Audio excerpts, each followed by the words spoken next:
可有大碍？多谢二公子救命之恩。来人，把这畜生拖下去烧了。查清是怎么混进来的。究竟是谁要害我？不知不觉来到这里近1年了。我本是现代护理专业的金牌育儿师，加班猝死后穿越到了这灾荒年，成了一个带着襁褓婴儿的逃荒难民。为了女儿能活下去，我去应聘镇北侯府的奶娘，层层严苛考验，我一一扛了过来。我用现代急救术救回小世子的命，二公子萧策破例准我带女儿入府。大小姐产后抑郁几近崩溃，我帮她走出阴霾，破镜重圆。二房的小魔星无人敢管，我仅用3天便收服了他。还有被全府放弃的疯公子萧劲，我签下生死状，一点点解开他的心结。我也算在侯府站稳脚跟了，往后便能护着女儿平安长大。刘娘子，天塌了！城外刘明英爆发天花了，已经死了几10号人了。京兆尹连夜封锁9门，全城戒严，谁也不许进出，违令者当场格杀。天花在这没有疫苗的时代，这就是灭顶之灾。多事之秋啊！今年大旱本就饿殍遍野，如今又闹起这等烈性疫病。好不容易进了镇北侯府当奶娘，终于拼出了一方安稳天地。我绝不能让一场古代的瘟疫毁了我拿命换来的家。玉茹，你懂得多，这天花可有防备之法？大小姐放心，天花虽险，但只要防范得当，绝非必死之局。听着，从现在起，全府上下照我说的办。第一，封人近3天出过府，去过城西，接触过外人的下人，不管是谁，立刻圈到北院单独隔离，一餐一饭送至门口，擅出者打死不论。第二，主物大厨房立刻架火烧滚水，府里所有的碗筷、贴身帕子必须入滚水煮只足1炷香的时间，绝不可入口。第三，消杀，把库房的石灰会全部抬出来，调成石灰水，后厨、水沟、宫房，凡是人过的地方，仔仔细细的喷洒一遍，不留一处死角。听刘娘子的，谁敢敷衍，立刻家法处置，乱棍打死。是。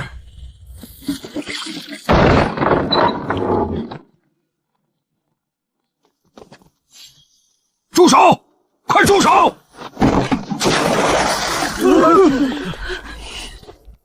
道长这是作甚？阻挠防灾，你可知是何罪名？无知村妇！你用这污秽刺鼻的邪物泼洒侯府，是要激怒神明，引鬼入室吗？此女才是天花的罪魁祸首，若再容她胡闹，整个侯府都要为她陪葬。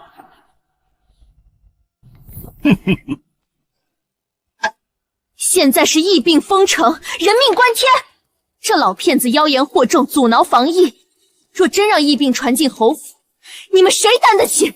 来人，给我把他乱棍打出去！反了！反了！你这妖妇竟敢对贫道动手！我看谁敢动玄清道长！老身不过在后院吃山念佛了几年，这侯府如今竟沦落到一个乡野村妇来当家做主了。老太君明鉴，奴婢所做一切，皆是为了侯府上下的幸福。放肆！玄清道长是我特意请来做法驱邪的半仙，你是个什么东西，也敢指手画脚？眼里还有没有半点尊卑上下？来人，把这不知尊卑的妖妇给我绑了，柴房听候发落。姐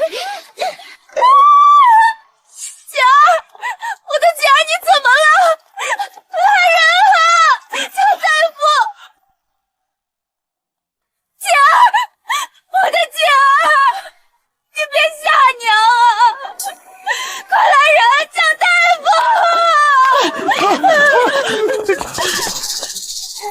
我的怪重孙，这是怎么了？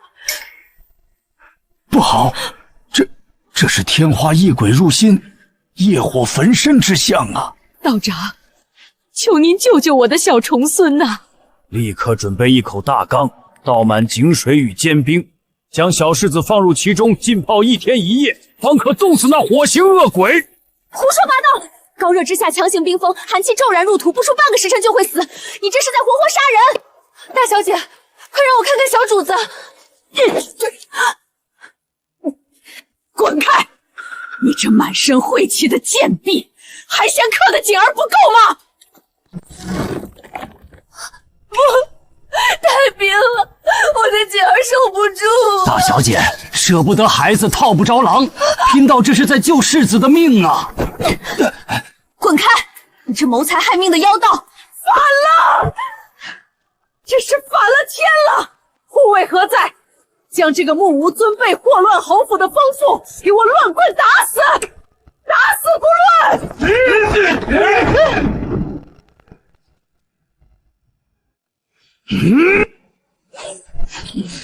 我看今天谁敢动他！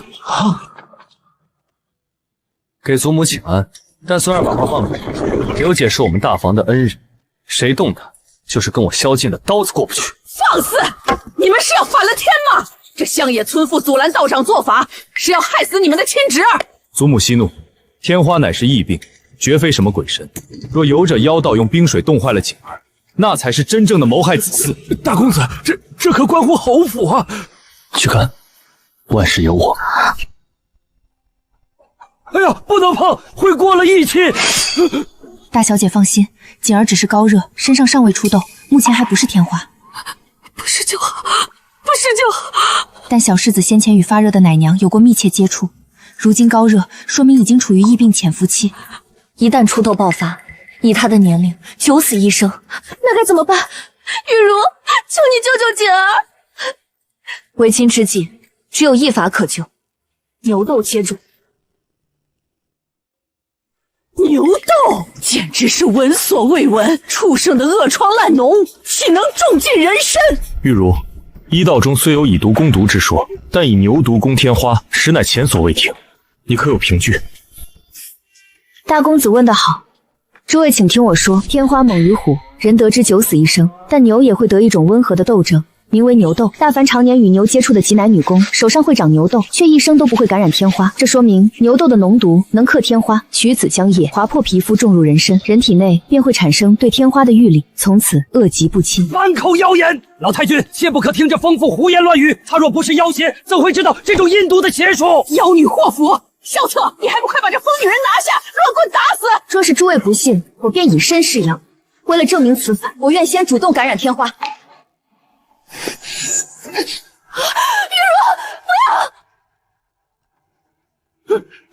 天花，他感染天花了！来人，点起我麾下旌旗，即刻出城，挖地3尺，也得给本公子找一头长了牛痘的病牛回来，快！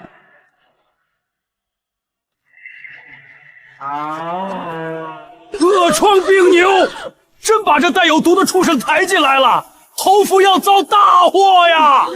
萧策，你当真要由着他胡闹？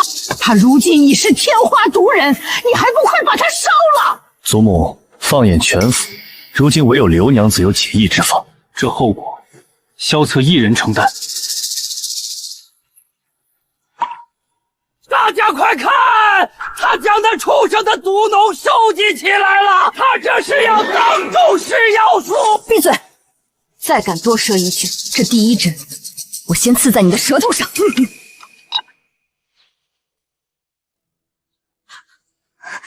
玉茹，你已经病成这样，这毒脓种下去，若有个万一……大小姐放心，天花已发，唯有立刻接种牛痘，方可博得一线生机。发疯了，真是发疯了！牛痘已中，只要熬过今晚，我身上的天花红痘便会褪去，届时便可证明此法管用。好热，身体在起免疫反应了，牛痘的抗体正在生成，一定要压住天花病毒。二公子，您都在这守了一夜了，刘娘子在里头，有丫鬟照应着，您歇会儿吧。他还没睁眼，我得守着。二公子，他怎么样？刘娘子她……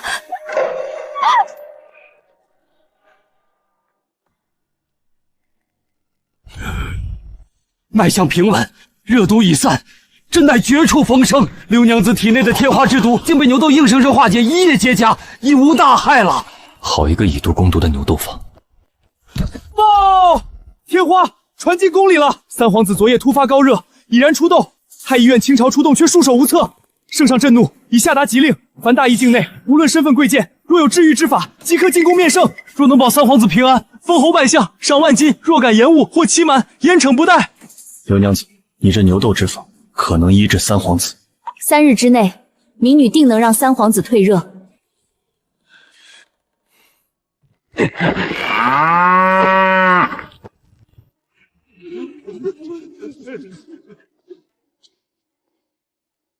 站住！太医院都没法子的事，镇北侯府送来个市井医女，还要把这等安杂畜生弄进本宫的院子。娘娘息怒，此乃病牛，但其身上的牛痘正是解三皇子天花之毒的药引。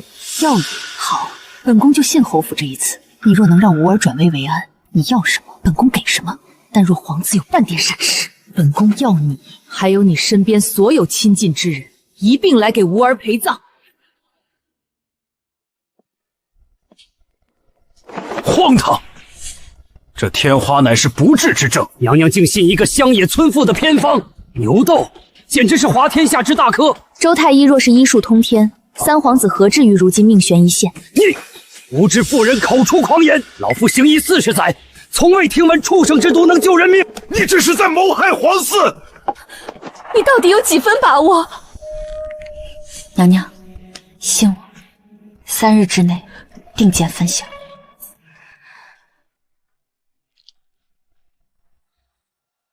退了，娘娘！第3天早上，三皇子退烧，痘疹开始结痂，真的退了。我的儿，热毒已清，结痂脱落后便无大碍。殿下熬过来了。周太医，这畜生之毒到底能不能救人命？这不过是瞎猫碰上死耗子，凑巧，绝对是凑巧。天下竟有这等凑巧的事，那不如周太医现在去染个天花，看看能不能也碰上这等好运气。你三皇子天花已愈，牛痘之法可克天花。刘娘子大喜呀！万岁爷听闻您以牛乳奇术救下三皇子，龙颜大悦，陛下要见您。刘娘子，请吧。你就是镇北侯府那个带着拖油瓶的寡妇？民女刘玉茹叩见陛下。朕问你，太医院那帮老文故翻遍了古籍都束手无策，你一个足不出户的妇人是如何懂得这等以毒攻毒的奇术的？这牛痘疫苗在现代社会，那是每个刚出生的孩子都要强制接种的常识。我一个金牌育儿师闭着眼都能操作。回陛下，民女的家乡曾闹过极厉害的痘疫，死伤无数。后来是乡里的老农偶然发现，常年挤牛奶长过牛痘的村妇，竟无一人感染天花。民女当时为了活命，大着胆子在自己身上试了试，这才侥幸活了下来。此法虽粗鄙，却是无数百姓用命换来的经验。原来如此，民间偏方竟蕴含天地智理，你救了朕的皇子，便是立了天大的奇功。说吧，你想要什么？黄金万两，太医院女医官，长留宫中，享尽一世荣华，如何？叩谢陛下隆恩，但民女不愿。你愿？你莫不是嫌朕给的不够？陛下明鉴，民女此次都是为了百姓。如今京城虽稳，但城外流云营中正有成百上千的百姓在天花中哀嚎等死。恳请将这牛痘接种法推行天下，万民必将感念陛下天恩，此乃千古仁政。传旨，自悬壶济世金匾，命镇北侯府全力推行，救治流民。玉如立下救世奇功，圣恩浩荡。本侯宣布，即日起，侯府内宅对牌印信全交由刘玉如打理。你说什么？把侯府交给一个外人？荒唐！一个带丧的外姓寡妇，凭什么掌管侯府中贵？传出去，我镇北侯府岂不成了满京城的笑话？母亲，玉如立下大功，连陛下都降旨封赏，您何不阻拦？侯爷糊涂，贫道见人识人最准。此女身世特殊，煞气太重，绝非寻常妇人。道长，此话怎讲？侯府近日看似顺累，实则是假象。此女福薄身弱，强行执掌侯府大权，根本压不住侯府气运。长此以往，定会冲撞府上贵人，轻则阻碍公子前程运势，重则雷击家族根基，断了萧家兴亡。雷击家族根基，这可如何是好？求道长指点破解之法。唯有严惩此女，当众惩戒立威，方能消除府中隐患，保侯府安稳无忧。来人，把这个祸乱侯府的女子给我绑了！谁敢碰她？把刘玉宁绑上法台，送去祠堂跪3日，谁拦一并罚。大哥去了刑部，二哥去了军营，这要命的关头全部在府上。快出府，去找萧玄，老太君最疼他，现在只有他能救人，快去！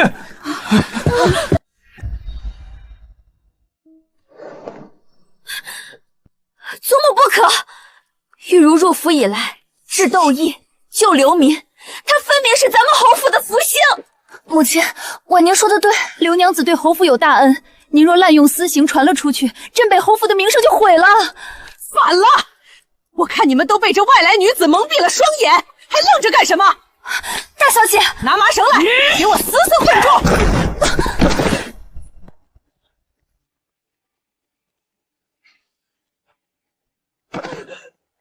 玄儿，你带着兵器回府做什么？抓逃犯。大公子，贫道是老太君请来辨人断祸、稳固府运的。李二狗，冀州人，3年前在江南利用迷药拐卖妇孺，2年前在蜀中装神弄鬼，捏造祸福骗取乡绅钱。州府的缉拿文书全都在这儿，你敢跑到镇北侯府来招摇撞骗、挑拨离间？你说什么？他是骗子！祖母，他刚才那些所谓辨人断灾、危言耸听的说辞，全是骗人的鬼话，专门蛊惑人心、挑拨府中关系。您被他蒙蔽了。大公子饶命，老太君救我！捂上嘴，拖下去，打入刑部死牢。刘娘子受惊了。多谢大公子解围。就算这老道士是假的，刘玉茹也不配掌管侯府财权。祖母，这管家之权，他当得。侧儿，你也来气我？她一个没见过世面的村妇，懂什么管账？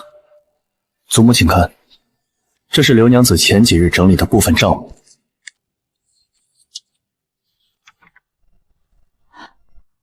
这画的是什么？这叫表格记账法，左边是进项，右边是出项，下面是结余，每一笔银子的来龙去脉清清楚楚。确实一目了然，这等算账本领，户部尚书看了都要称赞。父亲把总状交给他，看重的是他的能耐。祖母若再阻拦，外人会说镇北侯府违抗皇命，不识好歹。你们何去火来气我？好，你们翅膀硬了，之后侯府要是被掏空了，别来找我哭。今日多谢大公子和二公子及时赶到，否则玉茹只怕在劫难逃。刘娘子客气了，你救了三皇子，替朝廷立下大功，我怎能看着功臣受辱？六弟跑去刑部报信，我便立刻带人过来了。也替我多谢六公子。你既然接了管家权，以后这种麻烦不会少。二公子放心，我既然接了，就不怕麻烦。好气魄！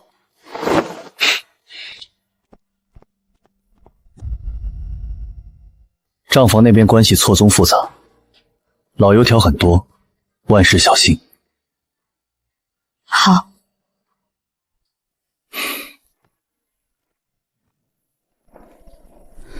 祖母说话难听，你别往心里去。大小姐放心，我心里有数。只有管好侯府，才能给我和洛洛一个安稳的未来。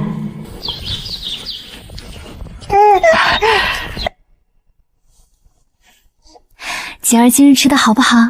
好的很，刚才洛洛也来过了，这会儿春桃带她去后院放风筝了。大小姐对不起啊，接下来这阵子，怕是陪你和锦儿的时间怕是要少了。这都不打紧，主要是账房那几个老先生，都是在侯府待了10几年的老人，他们要是倚老卖老让你受委屈，你一定跟我说。我明白，新官上任总有下马威，你若在账房受了委屈，千万别自己硬扛，一定要告诉我，我去替你骂他们。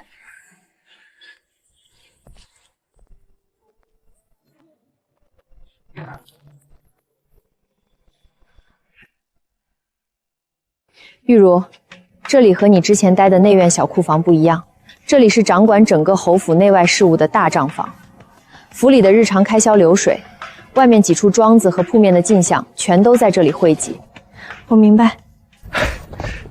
大小姐好，哎呦，老奴可算把您盼来了，快把账册都给刘娘子搬出来。刘娘子，这是近3年的总账，老奴知道您今日要来接手，昨夜连夜让人整理出来了。您看看，分门别类，清清楚楚。以后有您掌舵，咱们账房可就有主心骨了。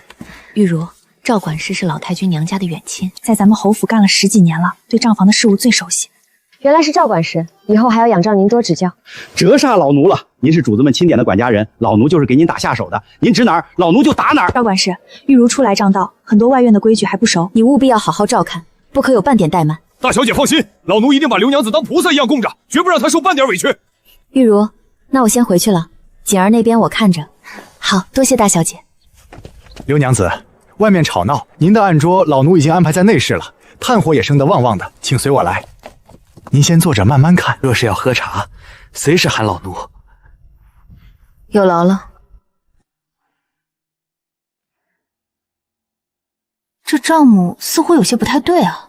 赵管事，上个月才买的宣纸、上等银丝炭，还有这苏绣丝绸，单价怎么比东市的市价足高出了2成有余？刘娘子有所不知，咱们镇北侯府用的东西全都是精挑细选的尖货。账面上记了这么多东西，赵管事，劳烦你带路，我现在就要去库房盘点一二。还愣着干什么？快把钥匙拿出来！刘娘子要开户对账。刘娘子莫怪，昨夜赵管事借走钥匙查门锁，今日老奴不小心把钥匙落在另一间衣裳里，得回去找找。刘娘子，只能劳烦您在这儿多担待一会儿了。去拿吧，我在这儿等。我去催催，怎么还没回来？刘娘子在这等一下。这是想要给我来个下马威啊！找着了，找着了，让刘娘子久等了。账面上清清楚楚记着入库苏绣丝绸100房，这里为何点来点去只有70匹，足足少了3成。哎呀，刘娘子，这您就不知道了，还没来得及在总账册上登记呢，老奴这就去找找。刘娘子，都在这儿了。这是什么？我要的是原件。刘娘子，钱押原件都在老账房呢，那边湿气太重，一时半会儿翻不出来，等过2天老奴一定给您送去。玉茹姐，4公子，2公子，我刚从军营回来，就听说你接了管家的活。你今日第一天去大账房，感觉怎么样？那帮老家伙没敢为难你吧？我刚刚过去接手，还要适应一下。玉茹姐，你别怕，要是在账房有人敢欺负你，你一定要告诉我，我帮你好好教训那帮不长眼的东西。多谢4公子好意，我真的能应付。洛洛还在院子里等我，我就先回去了。行，你快回去歇着。他神情不对劲，账房那边肯定出事了。你去查查今日到底发生了什么事。属下遵命。这近3年的采买价格，竟比市价高出足足2成，多出来的银子全都流向了这家叫通宝斋的外商铺子，经手签押的全都是外院管事赵德全一人，看来是有人内贼呀。小哥，我初来乍到，这账房里往年的旧账通常是怎么个归档法？回刘娘子，咱们这儿的账，刘娘子，你有什么不明白的，直接问老奴就行。老奴在这账房待了10几年，最是清楚不过了。这账房上下全被赵德全捏在手里，这样问肯定套不出真话。赵管事，这旧账也太繁杂了，我看了半天也没理出门目来。刘娘子毕竟年轻，没接触过这些，慢慢看就是了。真是让人头疼，连这账目都算不明白，要是传出去，怕是要闹大笑话了。刚才问你什么了？赵管事，就是随口问了问旧账放在哪几个柜子里，别的什么都没说。告诉兄弟们，谁敢在他面前乱嚼舌根，老子扒了他的皮！一个带丧的寡妇，凭着点运气侥幸上位，真以为自己能当家做主了？妇道人家就是妇道人家，还想查我的账，简直是不自量力。赵德全这堵软墙滴水不漏，正面查账根本行不通，得另寻他法。磨蹭什么？把这些全抄完再吃饭。这个月的月银扣1半当墨水钱。管事，我这个月的月银您已经扣了1大半了，我娘病重饮血，正等钱抓药，求管事开恩。放肆！你娘病了跟侯府有什么关系？拿不出钱是你自己的事儿，再敢啰嗦，明天就给老子滚出侯府！这个小顺识字能算，却干着最脏最累的活，还被百般克扣，或许是个突破口。小顺，刘娘子，你别怕，我看你每天干活最累，想找你聊聊。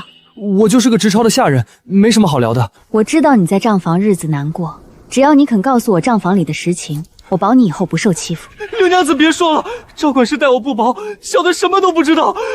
看来赵德全捏着他的软肋。小顺哥，这是刘娘子让我悄悄送来的。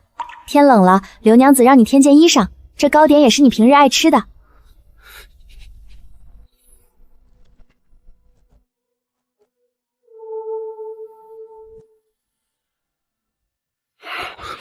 听说你最近和刘娘子走得很近。没有，赵管家，我什么都没说。你最好老实点儿。你那重病在床的老娘要钱可全靠我，要是我断了药，她就得死。小的明白，赵德绝不敢乱说话。管事，做假账的事儿，万一暴露了，怕什么？一个带丧的妇人能翻出什么浪来？公子，查清楚了，赵德全这些天全部都在阳奉阴违。刘娘子应该是发现了什么，想要调查，但是赵德全拿小顺母亲的病威胁他，小顺不敢开口。把人接到我的别院，找最好的郎中看诊抓药。是。一切妥当后，给小顺递张纸条。是。你母亲已经有人照看，你知道怎么做。娘，太好了，娘有救了。刘娘子，这是赵德全和通宝斋的银钱往来手续原件，当年程超时我偷偷留了底。有了这份证据，赵德全贪墨的罪证就彻底定死。好，你立了大功。赵管事，这几日多亏你照应，账目我都理清了，一点问题都没有。你管理有方，当赏。祖老，这刘娘子接手后，账房亏空的厉害啊！这样下去，侯府迟早要被他败光的呀！岂有此理！这管家权必须拿回来。刘玉茹，你管家不力，导致府中银两亏损加剧，今日你必须立刻交出管家权。诸位长辈，请入座。第一箱是我整理的原始账册，第二箱是库房实际出入库的签押存证，这第三箱是通宝斋与赵德全的银钱往来手续原件。不可能，原件明明早就处理掉了，这不可能！你这狗奴才竟敢贪墨侯府上万两白银！萧太爷，赵德全做假账贪墨巨款，您今日带着他来向我兴师问罪，莫非您也参与了这笔账目？一派胡言！老夫也是被这恶奴给蒙蔽了。来人，还不快把这恶奴绑了交去官府！今日诸位都看清楚了，从今往后，镇北侯府上下所有的账目全由刘玉清一个人说了算。谁若再敢有异议，赵德全就是他的下场。老太君，正堂那边出事了，赵管事被刘娘子拿了铁证，二公子把总账印都交给他了。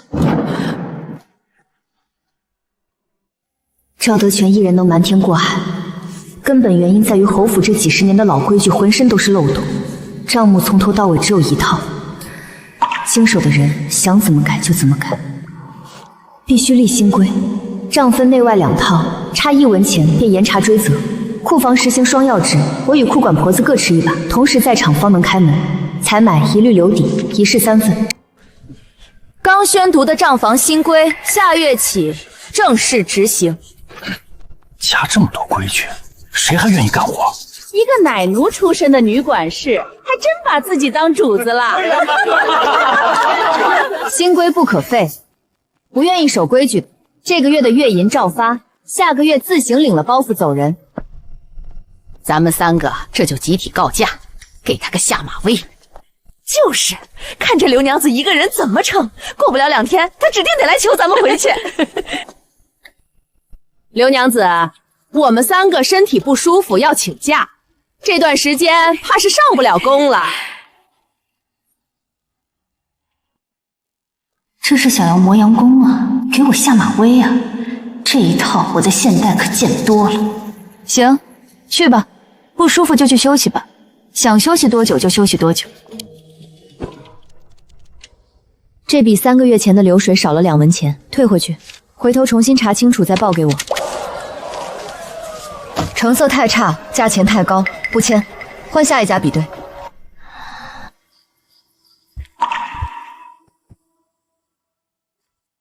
我看你能撑多久？这血泡破的真不是时候，得赶紧去药房拿点药涂涂。二公子，我没事，一点小伤。一点小伤，血泡都这样了，你真当自己的手是铁打的？别顶着这副样子吓唬府里的人，快去处理伤口。你是去当管事的，不是去当苦力的，连怎么仗势欺人都学不会，凡事都要自己上，真够蠢的。新规刚下，底下人不服，我必须亲力亲为，做到挑不出错，才能彻底服众。别忘了，照顾婉宁和锦儿才是你的本分。奴婢明白，多谢二公子好意。玉茹，这几天有没有受委屈？是不是有人故意刁难你？没有的事，一切都很顺利。满嘴谎话，连手都快废了，还在这里装太平，真能死成。刘娘子，你最近都不陪念儿玩，念儿好想你。娘子怎么了？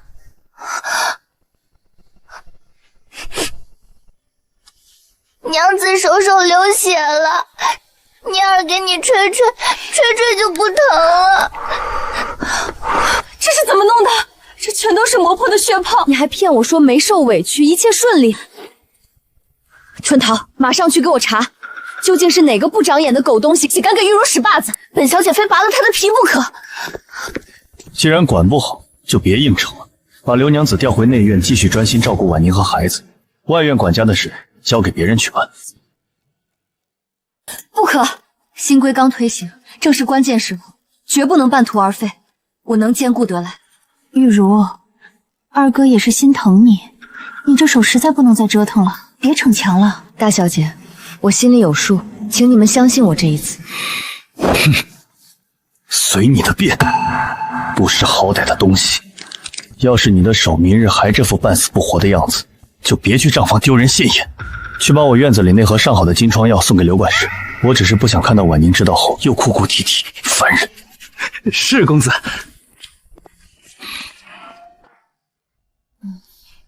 大家听好，能独立核完一笔账目的，月银加2成；能独立跑完一次采买并做到账实相合的，加3成。活了大半辈子，头一回知道自己的名字长这样。这都晾了他好几天了，那寡妇怎么还不来叫我们回去？哼，我看他是死要面子活受罪，等他把账算烂了，自然得八抬大轿请咱们。你听说了吗？后院那小屋天天热热闹闹的。王妈昨日独立核了一笔采买账，刘管事当场给他涨了3成月银。真的？那我下午干完活也去跟着认字。完了，咱们的活计被人顶了。走，咱们这就回账房，我看谁敢抢咱们的位子。当初是你们自己告的假，我应了。如今账房的活有人做了，位置不缺了。你算什么东西？一个外姓寡妇，奶娘出身的下贱货，凭什么定我们的去留？就是，连你身边那个拖油瓶洛洛，也是个不知道哪儿来的野种。今日你们不服从管事安排，明日是不是就要不服从主子安排？后日是不是连主子的位子都要取而代之？你少在这里扣帽子！咱们去老太君跟前告状，让他老人家给咱们讨个说法。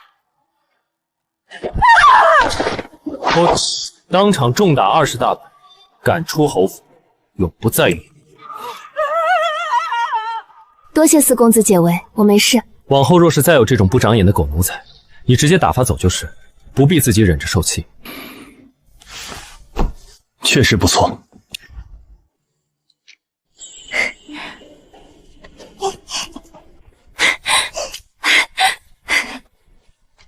玉茹，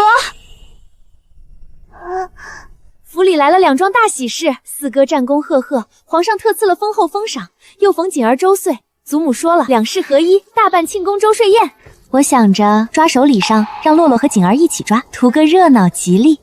不可，洛洛身份不够，在这种场合让洛洛一起，怕容易惹人闲话。小孩子分什么高低，就这么定了，别推脱，必须听我的。大小姐，还是让世子一人抓周吧。这事儿就这么定了，你要是再推脱，就是不把我当自己人看。全听大小姐安排。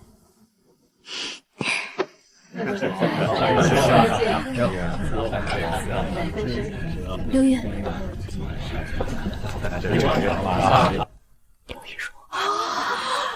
诸位瞧瞧这抓周物件，赤金虎符、羊脂玉砚台、南海夜明珠，件件价值连城啊！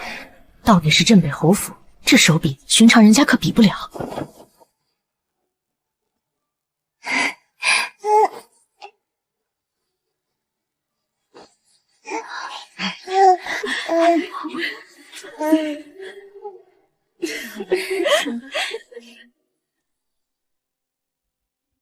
锦儿，洛洛，快去拿喜欢的东西。哎呀，世子停在砚台边了，将来定是个满腹经绫的状元郎。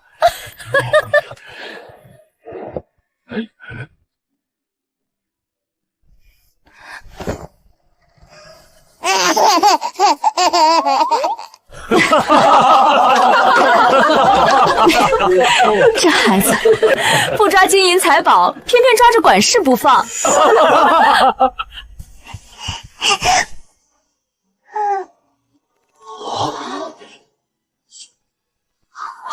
完了，这下全乱套。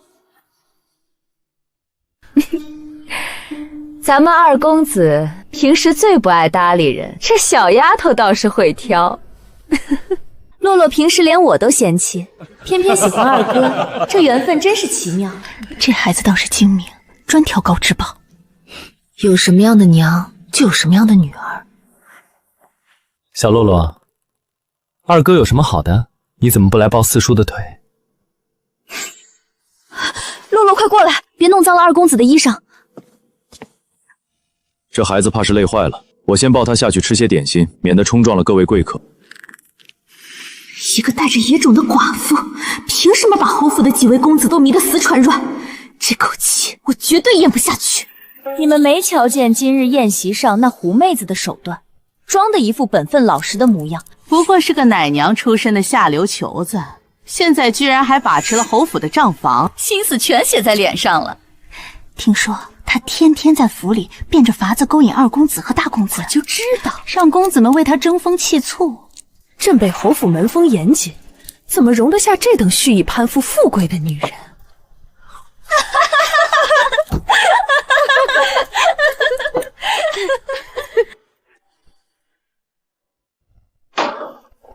不知羞耻的东西！这种下夺流言都传遍整个京城了，我这张老脸往哪儿搁？老太君息怒，都是外头那些人乱嚼舌根。无风不起浪。那刘玉茹就是个祸水，几个孙子全被他迷了心窍。若是再留他，侯府必成全京城的笑柄。立刻封锁消息，趁着天黑，带几个人把那祸水给我悄悄押到祠堂去，绝不能惊动任何一位公子。老奴遵命。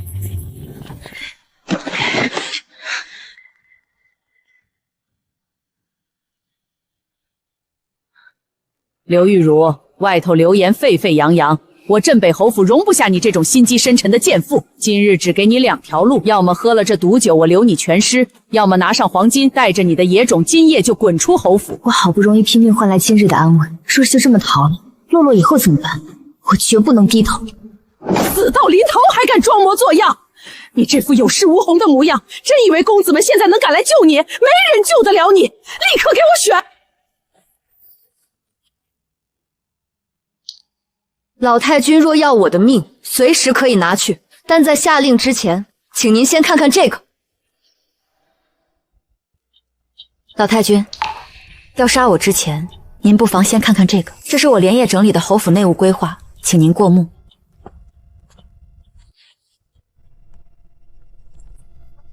库房双钥制，2把钥匙分开保管，还有这采买3方留底，每月收支做成图表，这都是你一个人写的？正是。从库房管理到采买流程，再到后院丫鬟婆子的识字班和每月的月报核算体系，每一项我都做了详细规制，数据详实，有据可查。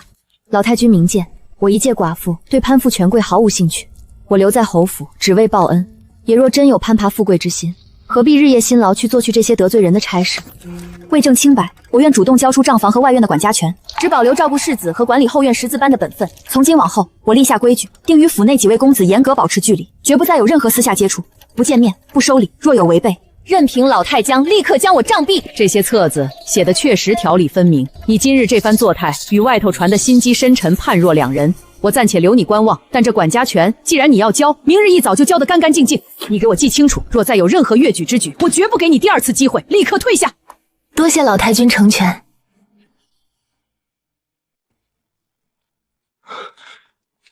刘管事，昨夜老太君叫您去祠堂做什么？您没受罚吧？府里都在传老太君发了大火，您没事吧？没事儿，老太君只是找我问问账房的规矩。我以后不全管账房了，也能多出些时间陪洛洛。不管账房了，这怎么行？干好自己的活事，别多问了。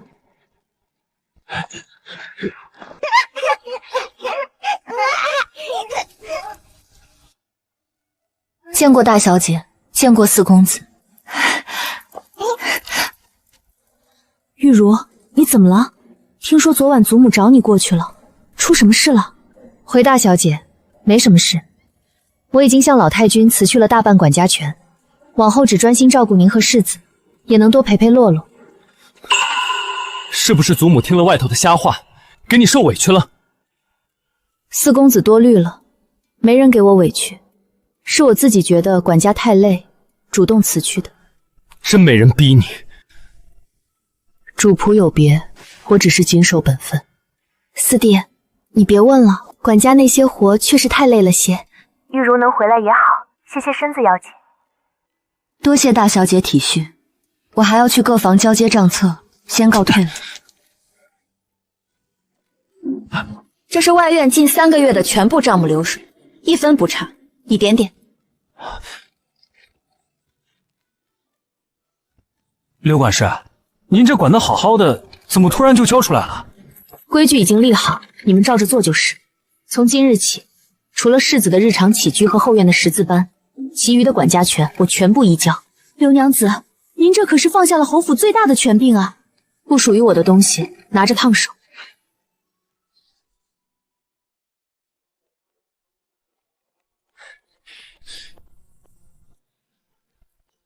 站住！刘玉茹，你是不是故意躲着我？四公子恕罪，奴婢还要处理内务，不便多留。刘管事，这是二公子吩咐送来的上好血燕，让您补补身子。替我多谢二公子，这东西太过贵重，请原样带回。二公子送出的东西，哪有退回去的道理？那就放在那里。你们瞧见没？那刘玉丽这几天连几位公子的面都不敢见，全绕道走。我看啊，肯定是她狐妹子手段用尽了，被老太君叫去祠堂狠狠敲打了一顿。二公子饶命！舌头既然这么长，留着也是祸害。来人，把这2个碎嘴的东西乱棍打出府，直接发卖到城外衙子那里。都给我听清楚了，从今日起，侯府上下严禁任何人私下议论刘管事与几位公子的关系，若再有闲言碎语，这2人就是下场。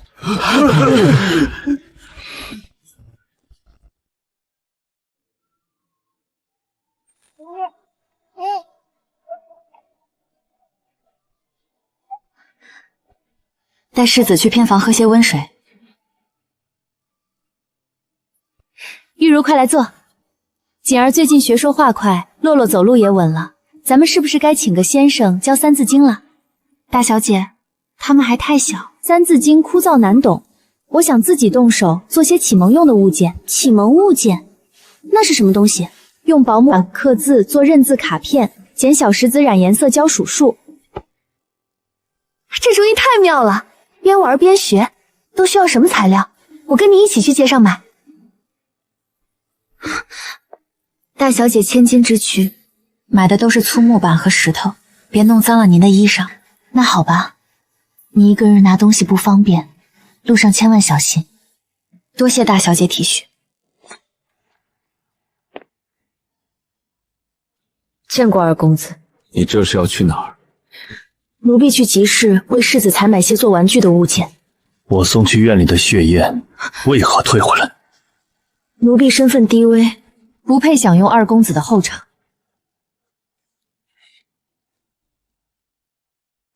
我早就说过，你把那些繁杂的管家权交出去，乖乖退回来才是对的。二公子教训的是，奴婢认清身份，做好本分便够了。你一定要用这种阴阳怪气的语调跟我说话。奴婢不敢，奴婢还要去集市给小世子采买物件，去晚了怕挑不到好木料，外头流言纷纷，我还是躲远些为妙，免得再惹是非。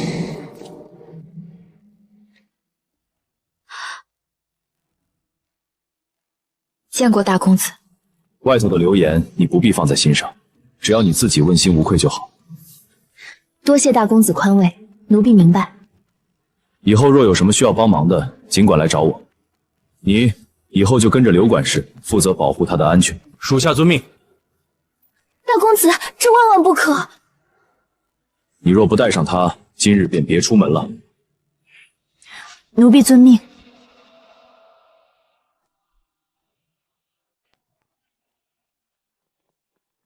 去给我暗中彻查，外头关于刘玉茹的流言究竟是从哪里传出来的？顺藤摸瓜，一个都别放过。是。去把刘玉元入府以来经手的每一笔账目、每一次采买记录、每一份月报，全部调出来逐项登记造册。大公子是要查刘管使的错处，我要用这些形成完整的证据链，证明他在侯府所行皆是正事，与我们几位公子毫无私情牵扯。属下这就去办。祖母，这是孙儿命人整理的造册记录，是刘玉茹入府后经手的所有账目明细。孙儿查明，他每日卯时起，亥时歇，亲手核对账目上千笔，豪采买败价数余次。他连自己女儿都顾不上，哪来的心思去勾引？而是府内有人暗中推波助澜，添油加醋，败坏侯府名声。看来我是冤枉他了。他能主动交出管家权，是个知进退的。若任由流言散播，才是让侯府沦为笑柄。传我的话，彻查府内嚼舌根的下人，凡推波助澜者，一律发卖。听说镇北侯府那个寡妇啊，不仅爬了二公子的床，连大公子和四公子都没逃出他的手心呢。几位公子怕是被那狐狸精吸干了魂儿。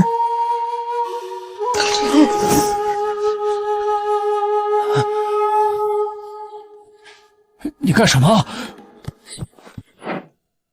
把你刚才放的屁再给我说一遍！我们聊闲天，关你什么事？老子就是镇北侯府四公子萧敬，你们再敢编排我侯府的人半句，老子拔了你们的舌头！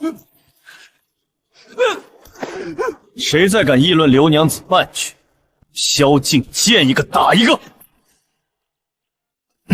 你再敢编排侯府半句，怎么被戳中痛处了？难怪大家都说你被那寡妇迷惑了，连是非都不分，只会当街耍横。看来果然是被迷得晕头转向了。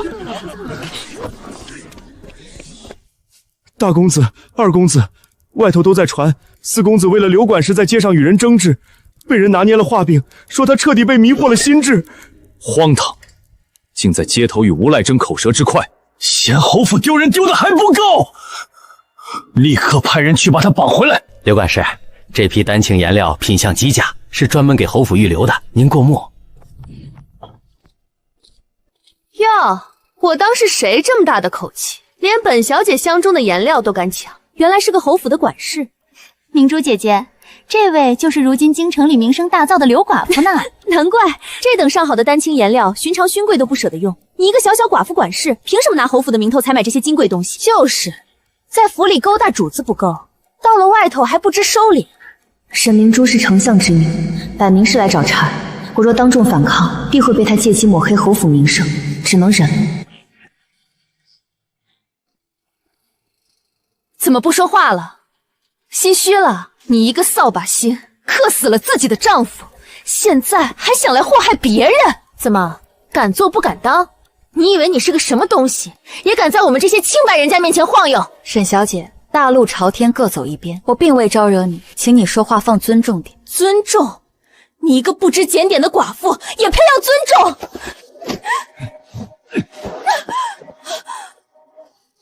放肆！你是个什么东西，敢对我们家小姐动手？瞎了你的狗眼！我可是当朝丞相的千金，你一个低贱的下人也敢碰我？主子有令，任何人不得伤害刘娘子。主子，刘娘子，这是天大的笑话！大家快来看看啊！大家都认认这张脸，一个不要脸的寡妇，到底用了什么狐媚手段，把镇北侯府的几位公子迷得神魂颠倒，连一个下人都敢骑到朝廷令国家眷的头上了？这可是丞相千金，那女的是谁？请你自重，我与侯府公子清清白白。清白？你若是清白，怎么走到哪里都有侯府狗跟着？我看你就是个彻头彻尾的荡妇！住手！沈明珠，四公子来的正好，你家奴才竟敢对我动手！刘玉茹是我侯府的人，要教训也轮不到你插手。当初天花闷虐，是刘长户冒死进三皇子府治病救人，他是我镇北侯府的福星，谁有资格在此说三道四？跟我走。你要为女儿做主。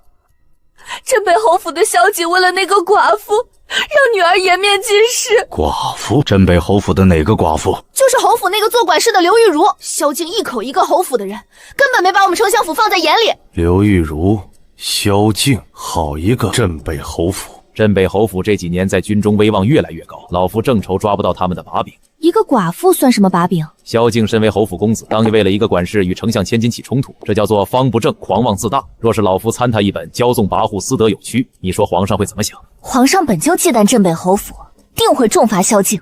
萧敬这次是自己把刀递到了老夫手里。来人，去书房备纸笔，老夫要连夜写奏折。玉茹到了，当心台阶。多谢公子，我自己来就好。今日之事，多谢公子在急事上出手解围。沈明珠那般欺辱你，我怎能坐视不管？公子出面维护侯府体面，玉茹理应道谢。但今日之事，终究是玉茹惹出的麻烦，牵连了公子，得罪了丞相府。我不怕得罪丞相府，沈家妇女平日里就横行霸道，今日分明是他故意找茬。公子不怕，但侯府不能平白无故树敌。若是因为我让侯府陷入是非，玉茹万死难辞其咎。四公子和刘管事回府了，集市上的事情处理干净了吗？四公子当众驳了沈明珠的面子，刘玉京没错，但萧敬错在行事太过鲁莽。镇北侯府手握重兵，朝中不知有多少双眼睛盯着我。如今萧敬为了刘玉离当街羞辱丞相千金，沈大人必定会抓住这个把柄大做文章。我们要不要派人去丞相府打点？晚了，以他的行事风格，奏折此刻怕是已经写好，明日一早就会呈到皇上面前。陛下，镇北侯府四公子萧敬当街为一个寡妇与人争执，言行失当，家教不严，臣联合御史台弹劾侯府。报！边境急报，敌军突袭，战况严峻，边境危急，众爱卿可有良策？陛下，萧敬既然如此挂念府中事务，甚至不顾体统，不如让他早些回边境军营效力，将功折罪。传旨，命萧敬即刻重返边境军营，不得有误。四公子，接旨吧，这准备时间可不多，您得赶紧动身了。臣领旨谢恩。沈丞相这一手调虎离山，就是想把我从玉茹身边调走，借机打压侯府。玉叔，我有话对你说。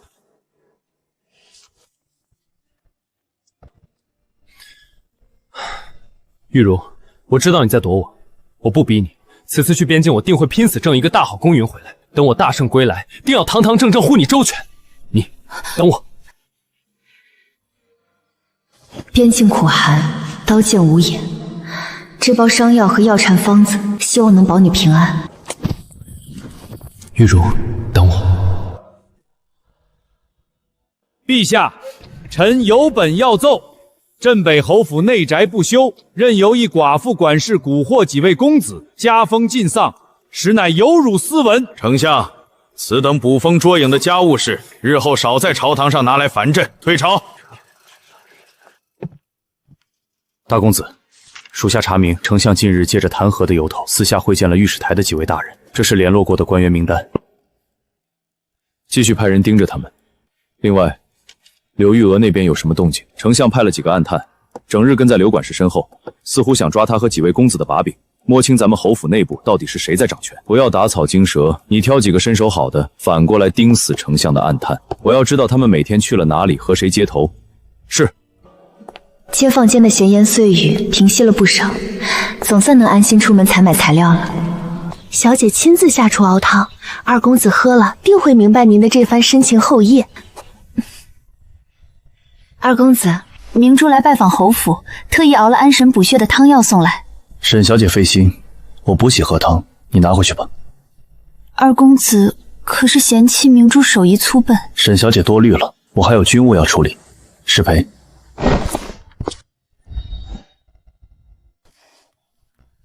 听说了没？丞相家的大小姐这几日天天往二公子院里跑，送汤送点心。我看咱们侯府马上就要和丞相府结亲了，那可是强强联手的天大喜事儿。二公子饶命！谁再敢在府里乱嚼舌根，立刻拔了舌头发卖出去！滚！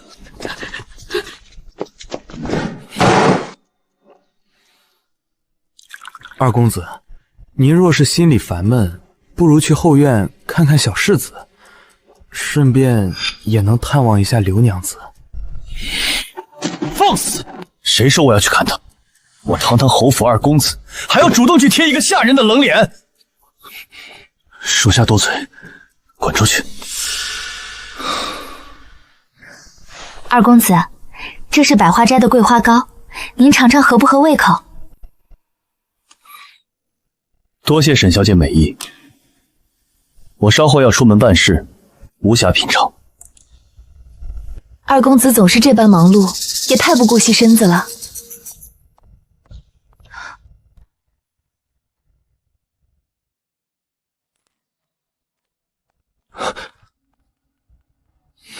沈小姐，我先走一步。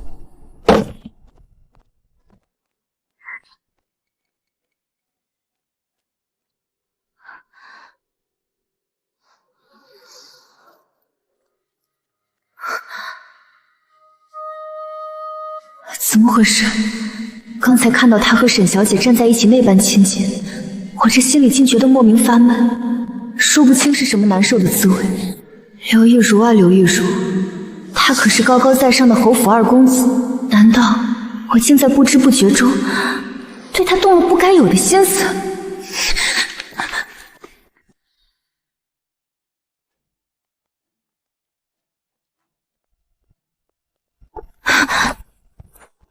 奴婢给二公子请安，公子万福。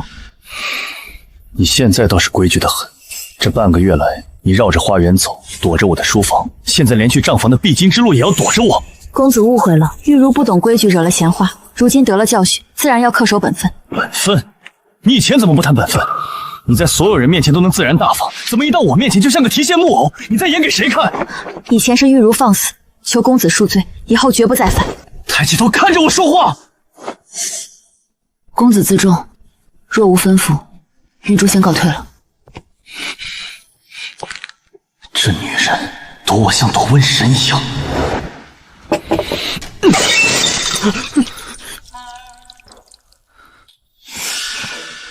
二公子这是怎么了？谁惹您生这么大的气？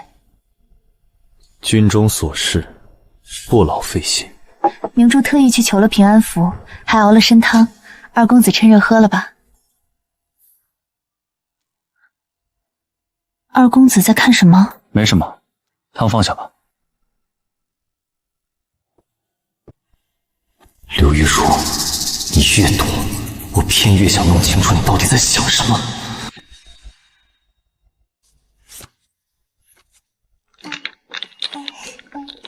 看，这块积木是红色的，这个字念天。玉茹，你这心思真巧，这比三字经有趣多了。只要孩子们喜欢，多做些无妨。每天教他们，一天也就忙碌过去了。你太拼了，天天泡在后院，连个歇脚空都没有。只有让自己忙到筋疲力尽，才没有心思想那些不该想的人。早就说了，还是回来的好。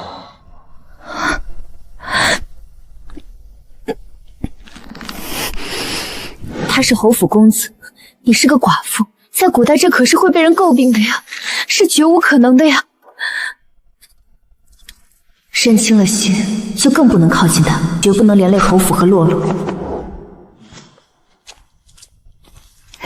小姐，打听清楚了，二公子正寻着游记，偏爱吃这马蹄糕，送去定讨他欢心。本小姐看上的男人，没有拿不下的，投其所好，他的心早晚是我的。包好，二公子还等着马蹄涛下茶呢。玉奴遇事不惊，怎么听到老二的事就变得如此惶惶？看来他躲在后院避的不是流言，而是老二。二公子，我还记得你小时候最怕打雷，每次一打雷，你就会偷偷躲进后院的假山洞里，谁叫都不出来。那都是过去的事了。有关二公子的事，明珠一直都记在心里。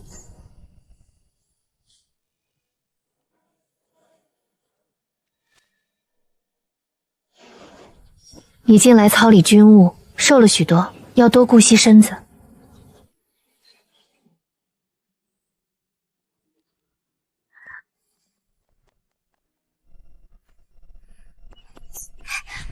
妈妈，你今天怎么不陪我玩？妈妈，你不开心吗？妈妈没有不开心，妈妈只是在想明天的采买单，露露自己去玩积木好不好？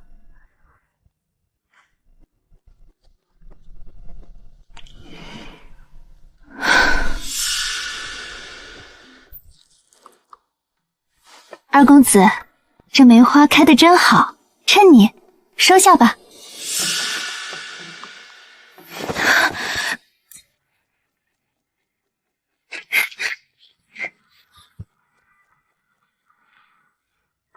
别想了，那些不该你想的人和事，通通都别想。刘玉茹，你的命里只有安稳和洛若，他身边自有关心他、了解他、门当户对的人。你不要去奢望其他的东西，那只会害了你，也会连累侯府。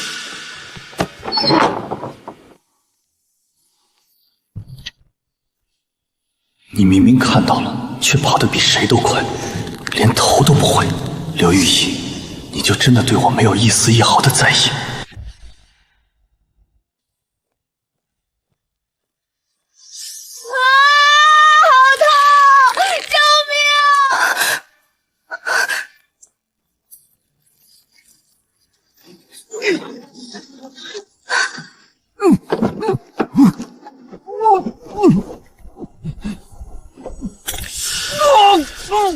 发汗驱邪，邪气出去就好了。大娘，不能这么整啊！孩子都烧成这样了，赶紧送医馆看大夫吧。医馆的大夫都是骗钱的骗子。去年隔壁村狗蛋送进去，人就没回来，我这祖传的发汗土方子才最管用。住手！这孩子已经高热惊厥了，你再烫下去，他脑子就烧坏了，会没命的。你个多管闲事的女人懂什么？我这法子用了几代人都没出过事，你给我滚开！这根本不是驱邪，这是要命，必须马上送医馆。放下我孙子！来人啊，抢人啦！退后！谁敢阻拦，休怪刀剑无眼！大夫，救命！高热惊厥，后背严重烫伤。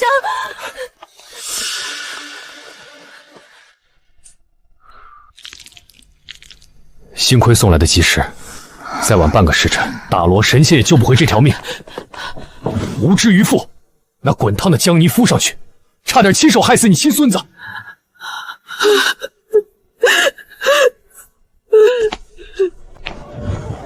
这样的悲剧每天都在这京城里发生，无知的长辈，受苦的孩童，孩子的生死全凭运气。那下一次呢？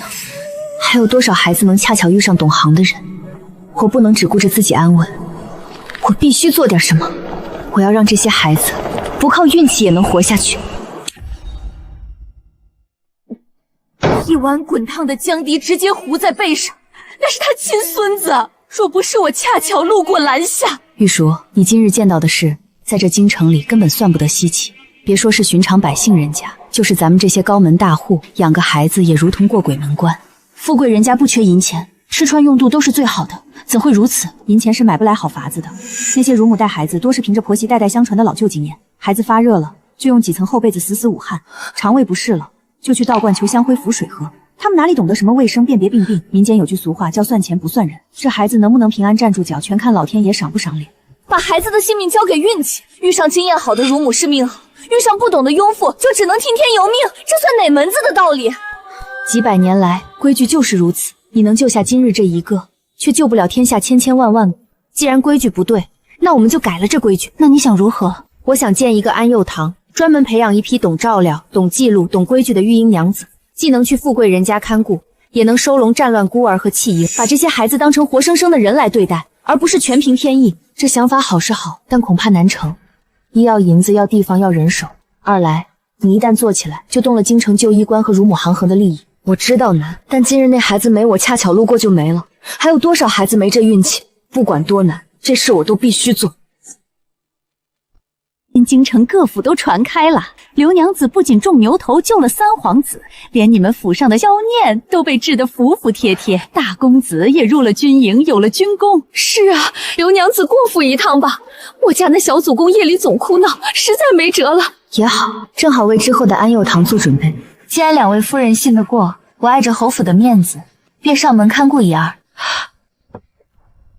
这碗没有用沸水蒸煮过，还带着馊味儿，你们平时怎么喂养的？就孩子一哭就喂奶，或者喂点安神汤。不定时不定量，孩子的肠胃如何得得了？现下是初秋，全这么捂着出汗，不出病才怪。每日器具必须沸水蒸煮2，喂养要定时定量。另外，立刻停掉医官开的安神汤。孩子哭闹是因为积食，多带去院子里晒太阳，按时辰揉肚子消食。照刘娘子给的建议做，再有差池，立刻卷铺盖走人。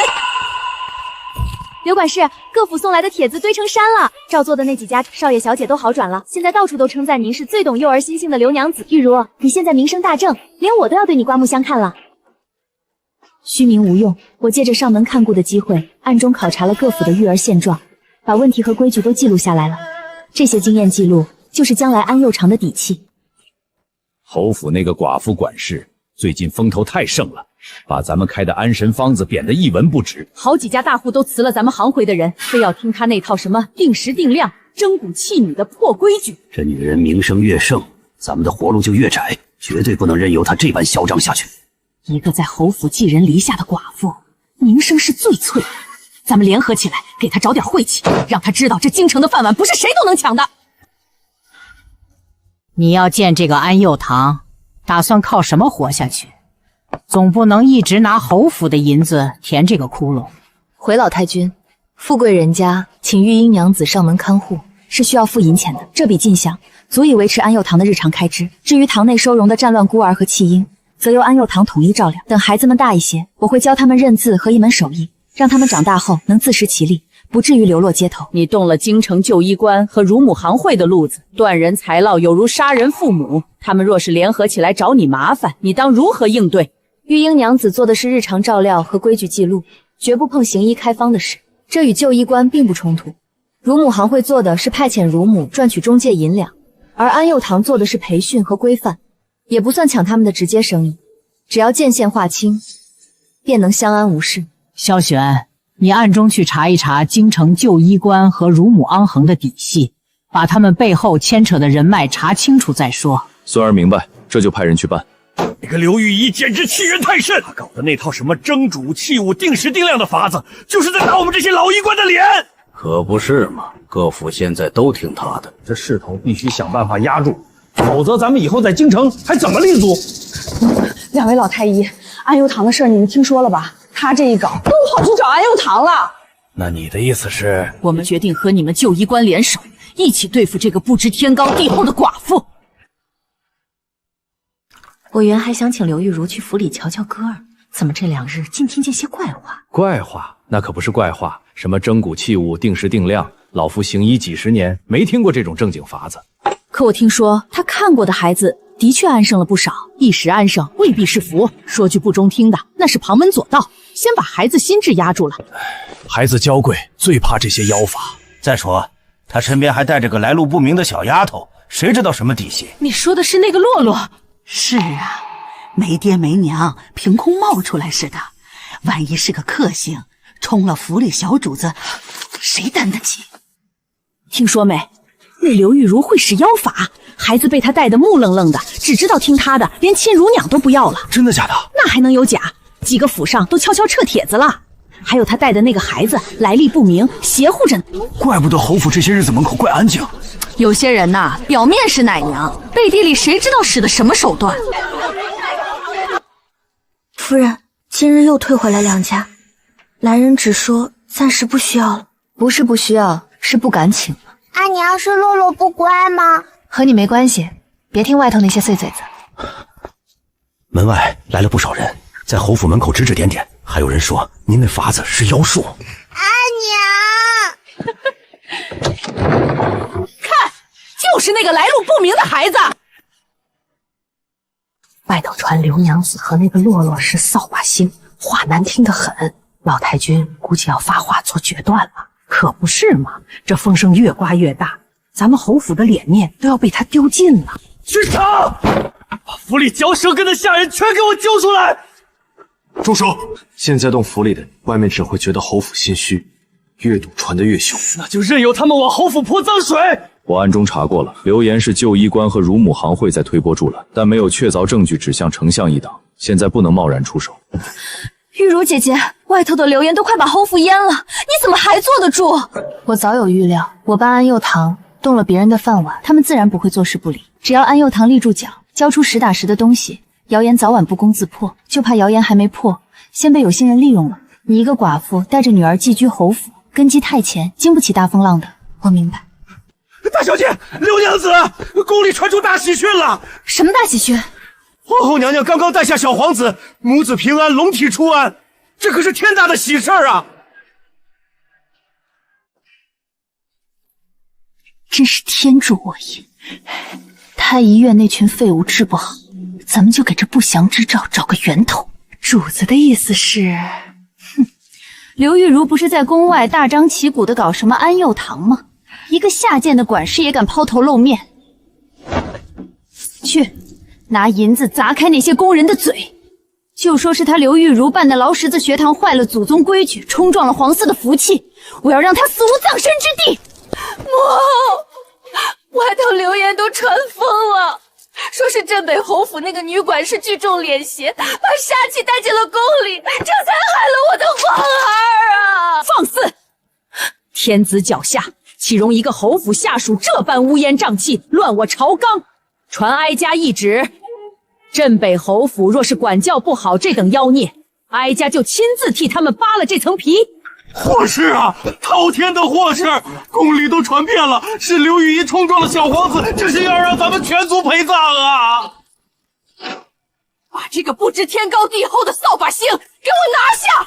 老太君，玉茹不知犯了何等死罪？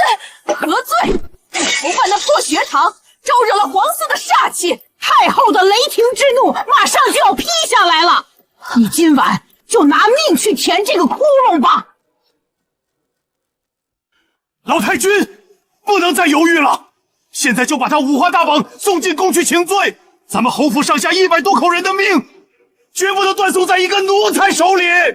对，就算把他千刀万剐，也得把侯府摘干净。绑了！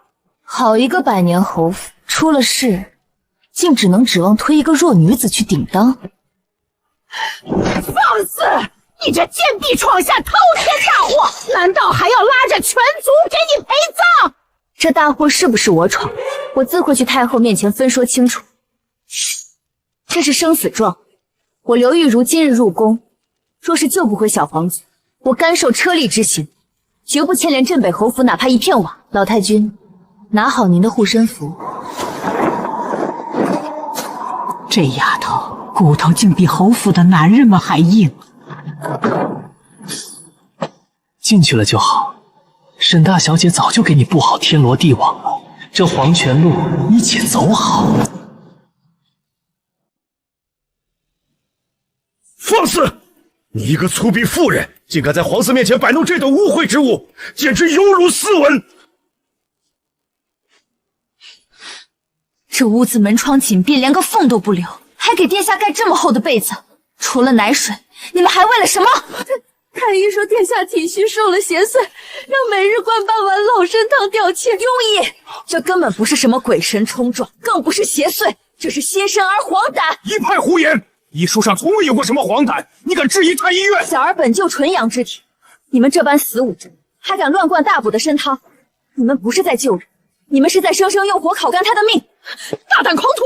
皇家保暖进补的祖规规矩，岂容你一个下贱管事来诋毁？太后娘娘明鉴啊！此女满口胡言，侮辱太医院事小，她分明是包藏祸心，想害死小殿下。求太后立刻下旨将她处死，以安皇嗣。太后，太医院既然已经束手无策，为何不敢让我放手一试？我刘玉于今日就在这大殿之上立下军令状，只求3天时间，3天之内，若小皇子黄疸不退，病情无好转，我这颗脑袋太后随时砍了当球踢。我一人做事一人当，绝无怨言。准。哎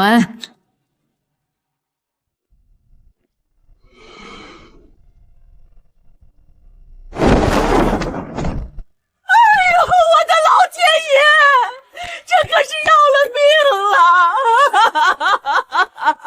你扒了殿下的被子，你这是要谋害皇嗣啊！闭嘴！去，把那几扇雕花窗户全给我推开，通风。荒唐！小殿下本就体弱，若是吹了冷风加重了病境，你这贱命够甜吗？太后既准了我，这屋子里的规矩，现在就得听我的。萧大人，后宫重地，无照擅闯者，杀无赦！滚开！他若在里面少了1根头发，我今日就平了你们这道宫门！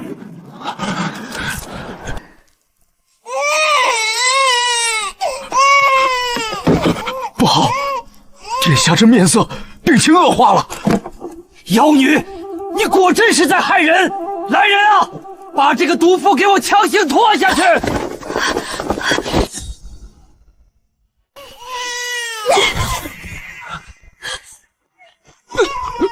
滚开！谁说你动真的？反了！小殿下都病危了，你这毒妇还要阻挠老夫施救？睁大你的狗眼看清楚，这是殿下排出腹中的胎丹。小殿下肠胃通畅，自然会将毒素排出，这是好转的迹象。你若这一针扎下去，才是真要了他的命。多晒晒太阳，黄气散了，就不用受那些庸医的罪了。接着传，就说刘玉慈那个扫把星马上就要在宫里被凌迟处死了。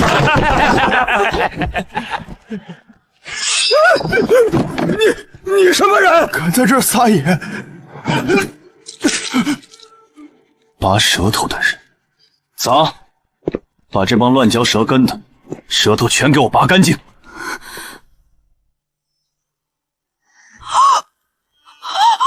天哪，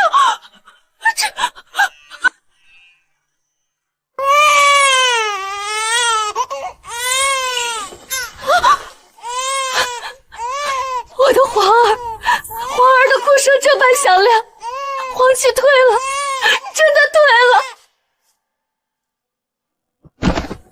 微臣无能，小殿下脉象前见，已彻底安然无恙了。玉茹，是你救了我的皇儿，你便是我母子2人的再生父母。娘娘言重，玉茹只是尽了本分，没辱没了那份生死状。镇北侯府倒是出了个有胆有势的奇女子。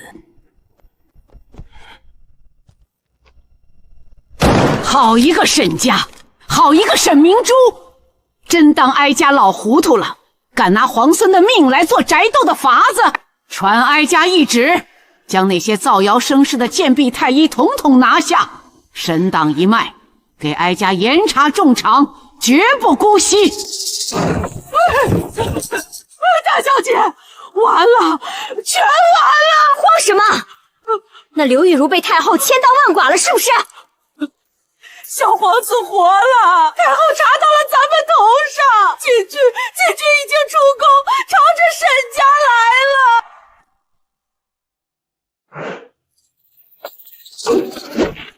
太后饶命啊！奴婢再也不敢造谣生事了。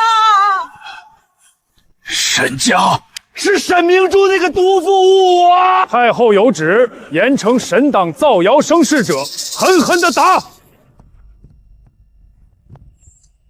你救下皇孙，力挽狂澜，这些厚重封赏是你应得的。太后恩典，玉茹不敢受，这金银我一分也不要。不要金银？那你想要什么？求太后恩准，让玉茹在京城名正言顺地开办安佑堂，更求太后破例，恩准天下寒门女子入堂学习医护账册。世道艰难，女子生存更是如履薄冰。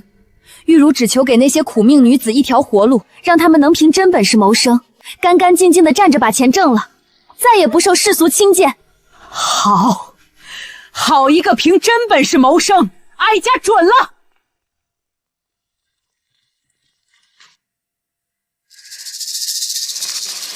刘玉茹，你想名利双收，做梦！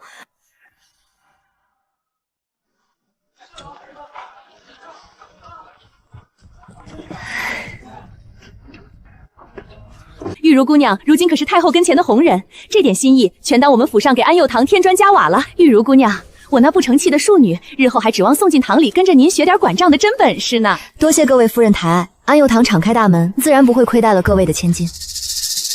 主子，城南那几个企图在这条街上抬高租金的地痞，还有暗中克扣安佑堂药材的商贾，属下已连夜清扫干净了。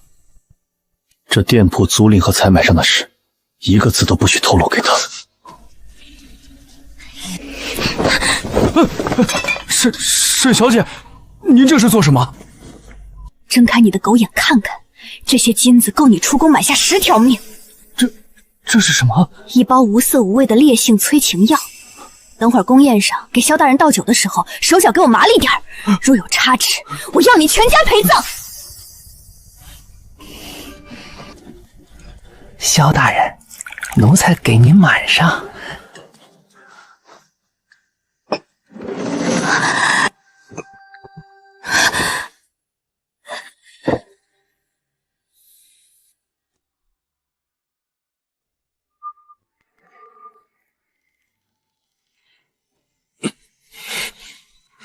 酒里有药。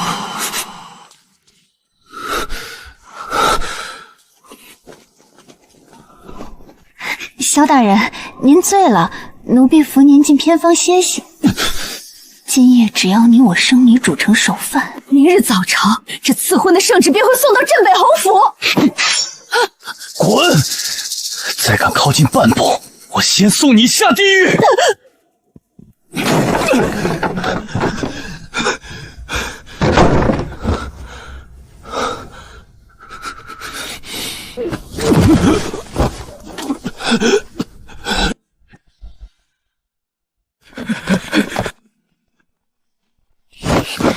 出什么事了？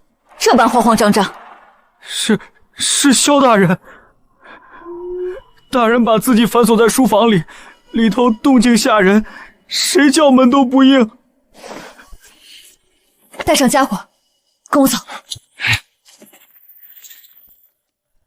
萧策，开门！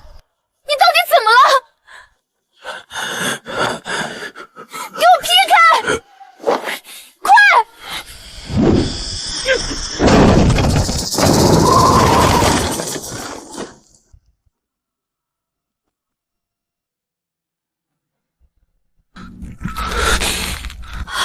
萧策，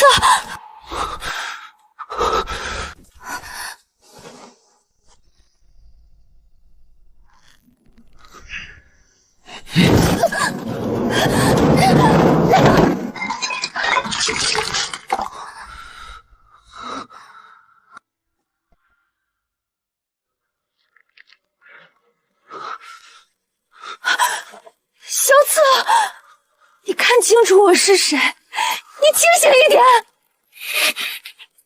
走，滚出去！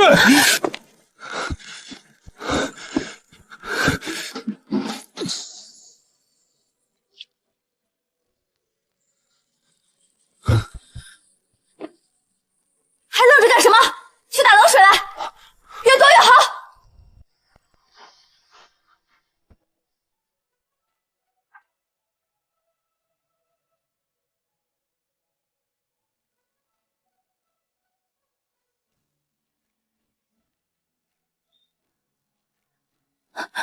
烧退了。玉茹，我会对你负责。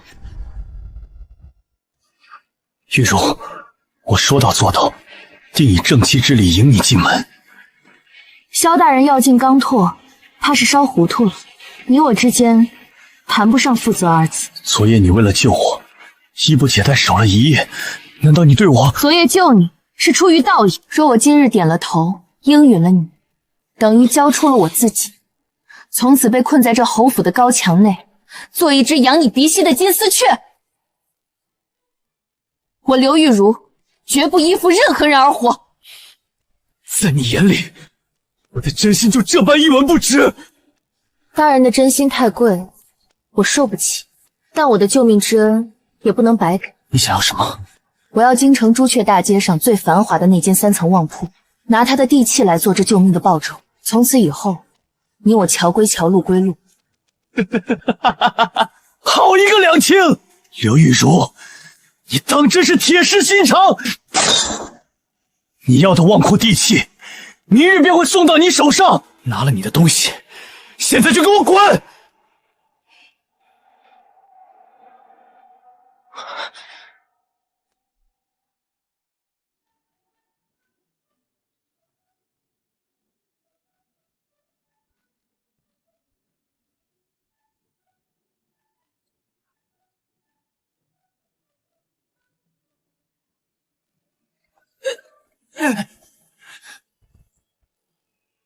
小心点儿！太后御赐的牌匾，若是磕碰掉了一点金漆，拿你们试问？这等漏洞百出的布防图也敢呈上来？滚出去重做！做不好，提头来见！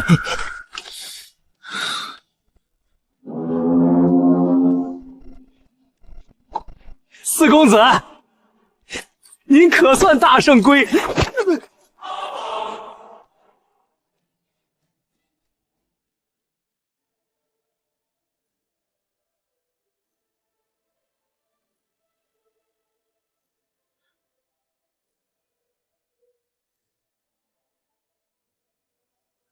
玉茹，我活着回来了。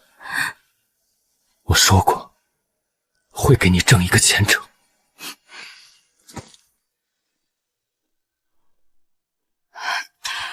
静儿，我的乖孙回来了。孙儿不求加官进业，只求以此惊天军功，换取迎娶刘玉书为正妻的恩典。荒唐！简直荒谬至极！她刘玉书不过是个下贱的女管事，凭什么做侯府正妻？我绝不同意！我拿命换来的军功，我自己做主。谁敢阻拦，我就把这御赐金牌砸碎在谁面前！你疯了！为了一个奴才，你要把侯府100年的颜面踩在脚底吗？侯府的颜面是我在死人堆里杀出来的，我想娶谁，轮不到三房来指手画脚。四公子，闹够了吗？跟我出来。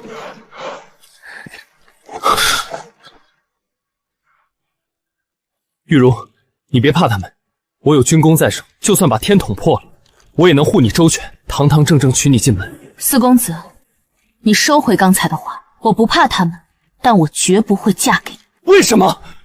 我对你的心意，你难道看不见吗？但你我之间，以前只有主仆之分，如今也只有姐弟之情，绝无半点男女之爱。刘玉日，你为何如此绝情？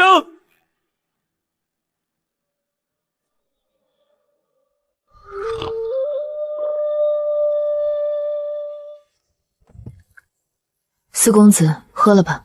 你放心，我萧敬拿得起放得下。既然你心意已决，我不强求。但有一句话我撂在这儿，今后谁敢动你一根汗毛，便是与我萧敬手中的兵权为敌。多谢四公子。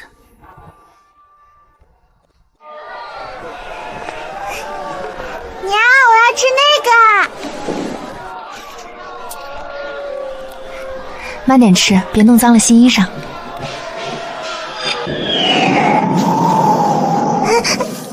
娘，冷。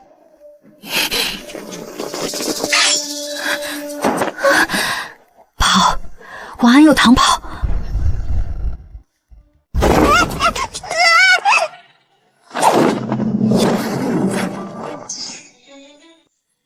洛洛已经安置好了。你一直跟着我，现在不是问这个时候。往城门走，别停！大公子借势遇袭，冲着刘姑娘去的。传刑部，封四门，锁街巷，今夜一只苍蝇也不准飞出去。大公子有令，滚！再拦我，我连封锁线一块踏烂！分3路搜城，活要见人，死要见尸。前面没路了，顺着小路下去，有马。你先走，我断后。萧策，杀了世子，赏千金。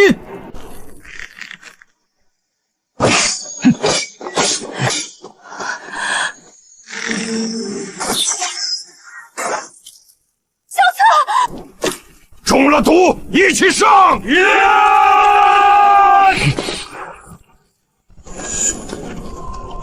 我不走，你必须走。这次我不会把你丢下。刘玉茹，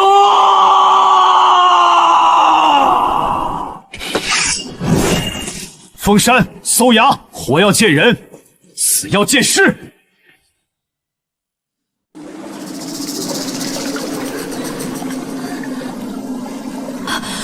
萧策，萧策，萧策！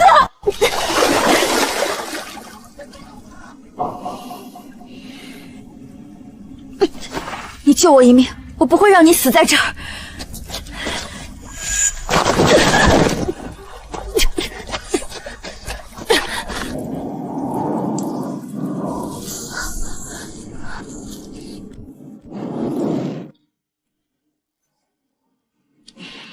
剑毒还在。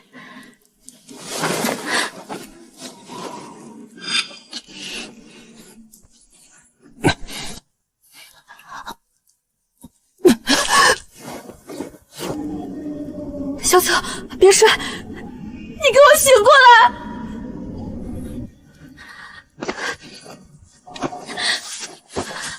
你不是说这次不会把我丢下吗？那你就不准死！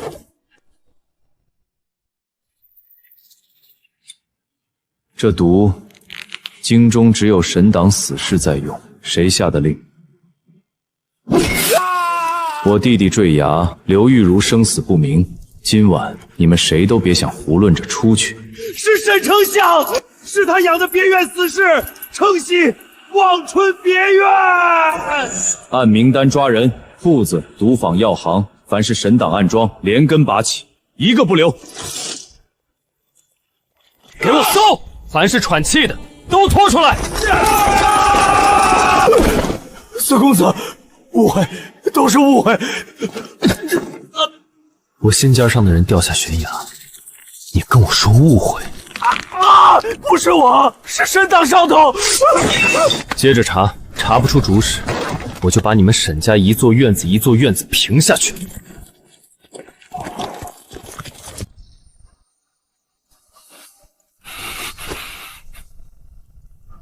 你替我吸了毒。你要是再不吸，我真撑不住了。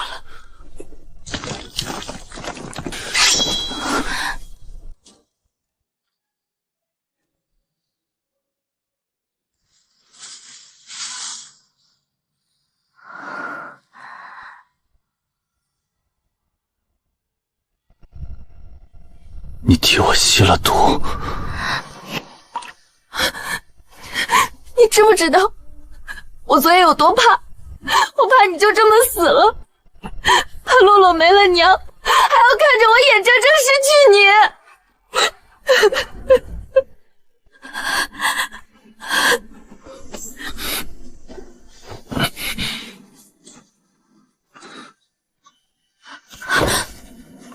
刘玉茹，你看着我。以前我退是怕侯府这滩烂泥脏了你，可你为了我连命都敢拼。我要是再装聋作哑，我就不是男人。萧策，不是世子护你，不是侯府欠你，是我萧策喜欢你，早就喜欢你，喜欢到看见萧静为你求娶，我想杀人。喜欢到昨夜中箭那一瞬，我我脑子里想的还是你不能出事。我一直告诉自己要清醒，要守分寸，可你掉下去的时候，我什么都顾不上了。小泽，我骗不了自己了。那你告诉我，你要不要我？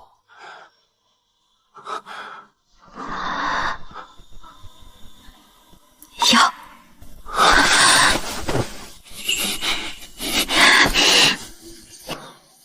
等我活着出去，我亲自带你回去。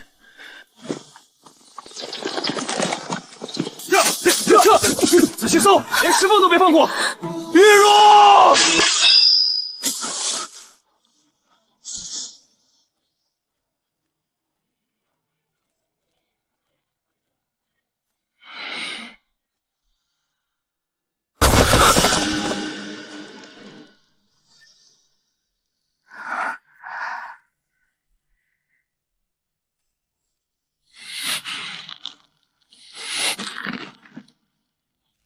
你们还活着，挺好。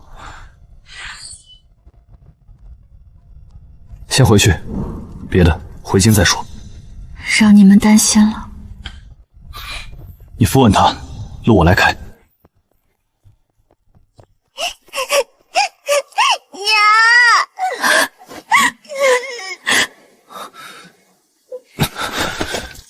都监、死士、别院，我都查到了，沈家跑不了。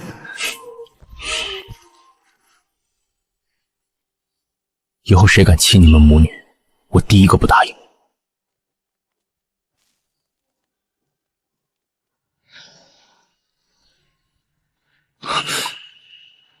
疼啊？不疼，只是怕一松手你又不见了。回京后，不回侯府，直接回宫请见皇上。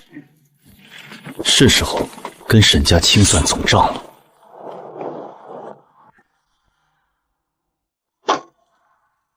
沈丞相，你还有什么话说？臣冤枉，那是底下人擅作主张，臣当真不知。你养的死士用的毒，追到崖边还想灭口，沈丞相，你这句不知真轻巧。刑部连夜拔了沈档案桩37处，人证物证俱在，再审下去，怕是半个京城都要抖出来。沈家结党营私，圈养死士，谋害朝臣家眷，罪无可赦。传旨，沈家满门抄斩，相府即刻查封。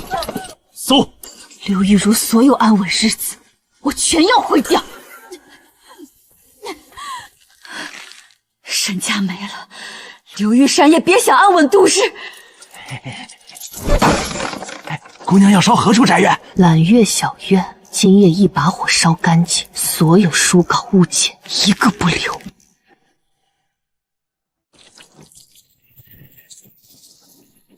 野火！我倒要看看，没了这处安身之地，他还怎么风光得意？娘子，走水了！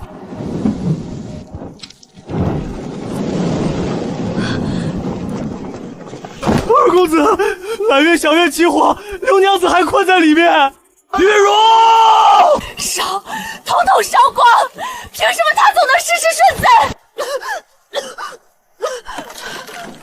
小泽，别进来，火势太大。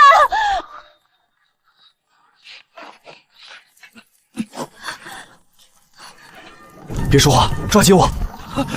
二哥，抓紧时机出来！大凉快他！你们一同葬身火海！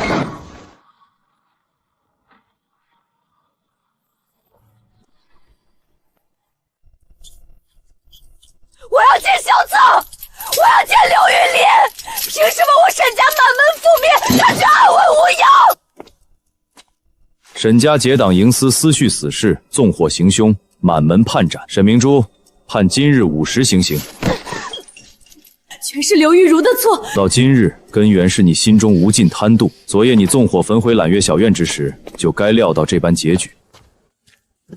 沈家的事，尘埃落定了，全都了解。往后再无人敢来此处寻你麻烦。刘娘子，我们家中窘迫，想向您学习照料孩童记账的法子，拿不出酬谢，求学不必先论银钱，有心向学便可留下。学有所成，凭自身手艺谋生便是。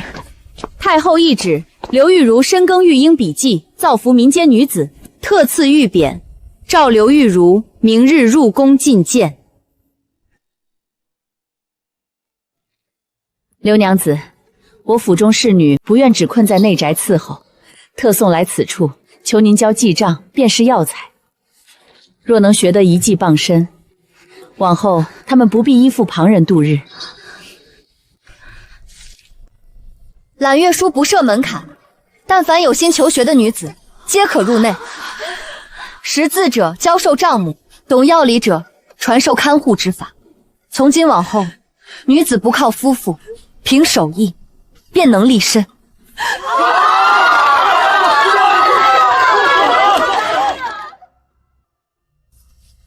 我往日只懂端茶侍奉，这般繁杂账目，我当真学得会吗？日常伺候便知轻重分寸，换算到采买照料之上，道理相通，只是从前无人引路罢了。我囊中拮据，拿不出数宿。先安心求学，待到学成，凭手艺谋生，再来帮扶后来者即可。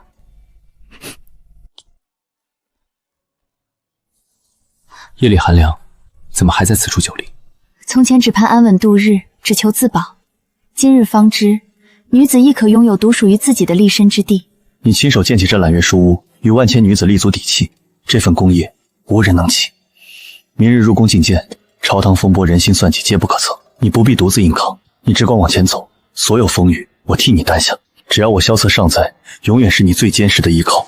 萧策，往后余生，有我护你。民女刘玉如拜见太后娘娘。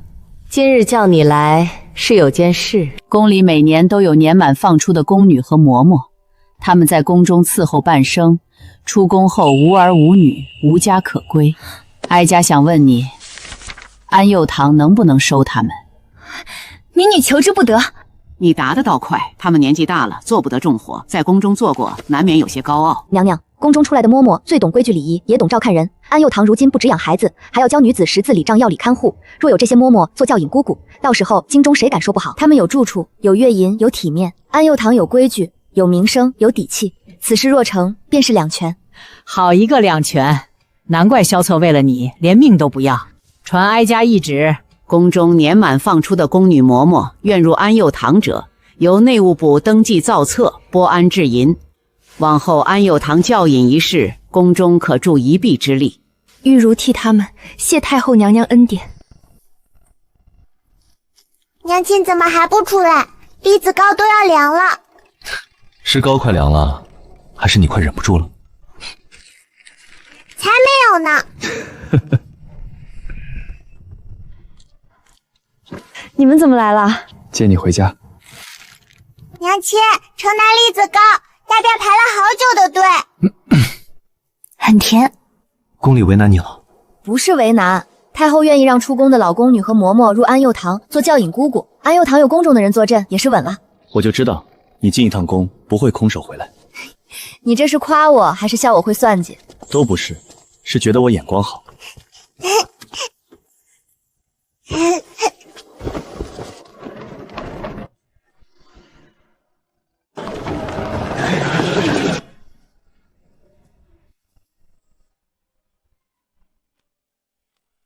刘管事，如今这京城谁不知道，有你和皇家姑姑调教出来的女子，那是鼎鼎金贵的。这100两黄金你收下，挑10个最稳妥的丫头随我回府。两位夫人能来是安佑堂的荣幸，不过安佑堂有安佑堂的规矩，安佑堂出去的女子只做专业看护，只签公契，绝不卖身，每月4天休步。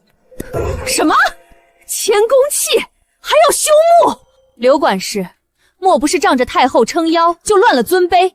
奴才伺候主子天经地义，哪有主子迁就奴才去休假的道理？简直荒唐！两位夫人息怒，御民这般定规矩，不是为了他们，而是为了各位府上的小主子。这话怎么说？人非铁打，若是没日没夜的熬，必然精神涣散。寻常下人打瞌睡，顶多碎个茶碗，可看护若是眼花手抖，拿错了药量，探错了水温，伤的可是谁的命？再者，疲劳过度极易染病，若他们硬撑着，带着病气贴身伺候，过了病期给小祖宗，这等凶险，夫人可担得起？那也不该欠公器，死气捏在手里，他们才不敢造次。死气捏的是人，却捏不住的心，命都是主家的，干好干坏一个样，难免生出带断。但公器不同，安佑堂立了规矩，夫人们若是觉得他们伺候的不好，或者犯了过错，随时可以解气退人。不仅如此，他们每做完一单，还都可根据他们的表现给出评定。这些评定我们会直接在安佑堂的大堂里张榜公开，评定好拿高等的月银，评定差月银自然低微。若多次被退回，安佑堂直接除名，永不任用。事关一辈子的饭碗，不用您拿鞭子抽，他们自会把小主子当祖宗一样拼命护着。若是还不放心，各位夫人也可把家中的婆子丫鬟送来培训。拿笔来，我签，我也签。刘姑娘，务必把最好的挑给我。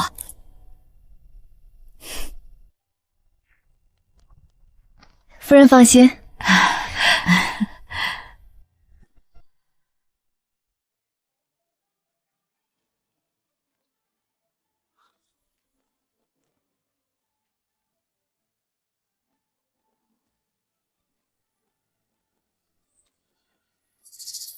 我见他一面都得排队，老四倒好，上赶着来献殷勤。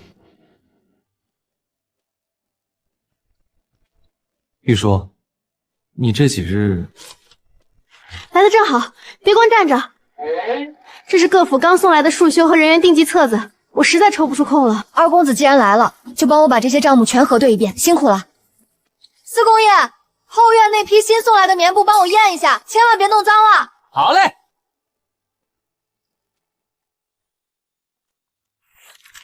哟，这不是二哥吗？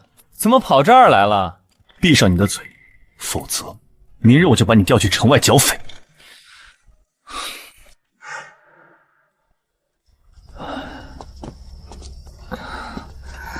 明日不许再这么连轴转了，账目我都核对清楚了，你回去泡个热水脚，早点歇着。今天多亏了你和四公哥，不然我真要分身乏术了。刘娘子跟我还客气什么？拉拉扯扯，成何体统？我镇北侯府的二公子和四公子，如今倒好，全跑到你那安佑堂去当苦力。刘玉茹，你真是好大的本事！老太君息怒，此事确实是玉茹思虑不周。太奶奶，洛洛，快过来，不得对老太君无礼。你别碰他，小孩子懂什么规矩？你大呼小叫吓唬他作甚？祖母，此事与玉茹无关，是我自己要去的。对，我也是自愿的。你们两个没出息的东西！我还没说他两句，你们倒先挡上了。你们不要惹太奶奶生气了，太奶奶生气就不漂亮了。太奶奶不气，洛洛给你呼呼。太奶奶吃糖，这可是洛洛平时都舍不得吃的宝贝，现在给太奶奶吃，不生气了哦。你看看你，自己天天在外面抛头露面也就罢了，还带着这么小的孩子在外面风吹日晒，你这个娘是怎么当的？太奶奶别骂娘亲，是洛洛自己要跟着去的。你这个小没良心的，跟你娘一样，都是生了一张巧嘴，专会哄人。以后你再出去折腾，不许带着孩子，外面乱糟糟的，人多眼杂，成何体统？那洛洛以后就留在府里，天天陪着太奶奶，太奶奶去哪儿，洛洛就去哪儿。谁要你天天陪着？我一把老骨头洗净，府里有锦儿和念儿在，明日去找他们玩，少来我跟前捣乱。在想什么？这么入神？在想安佑堂接下来的打算。玉茹，安佑堂的事已经稳妥，那我们的事也该有个定论了。我想娶你做我明媒正娶的妻子。萧策，你别开玩笑了，你知道我的身份，我是一个寡妇，还带着洛洛，我若嫁给你，外面的唾沫星子会把你把整个镇北侯府淹死的。我萧策这么多年过来了，难道还会怕几句流言蜚语？可是老太君和侯爷绝不会同意的，我不想你因为我和家里人决裂。长辈那边我来解决，天塌下来由我萧策给你顶着，你不需要考虑别的。我只要你一句话，你愿不愿成为我的妻？玉茹，我是真心的，我许诺与你一生一世一双人，绝不纳妾。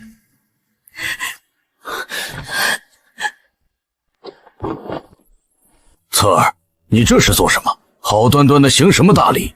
祖母、父亲，儿子今日有一事相求，儿子想娶刘玉茹为妻，恳请祖母与父亲成全。好啊，刘娘子要是成了我二嫂，那简直是天大的喜事儿，我第一个赞成。二哥眼光极好，玉茹姐为人通透，配你这块冷石头刚刚好。玉茹行事稳重，确是个不可多得的贤内助。胡闹，简直是荒唐透顶！她刘玉茹是个什么身份？一个带着拖油瓶的寡妇。你堂堂镇北侯之子，未来前途无限，去娶一个寡妇做正妻，你让满朝文武怎么看我们家？侯府的脸面还要不要了？玉淑凭自己的本事拿到御赐金匾，堂堂正正，比那些虚有其表的世家贵女强上100倍。再说了，脸面最没什么用，又不能吃，又换不来媳妇。你这个逆孙，我看你是被迷了心智。我原以为他是个安分的，没想到竟把主意打到了你头上。祖母，是我主动求娶，与玉然无关。祖母，大夫说您是急火攻心，先把这利气的药喝了吧。拿走，我不喝。喝什么药？我这把老骨头干脆死算了。只要我还有一口气在，那个寡妇就休想进我镇北侯府的大门。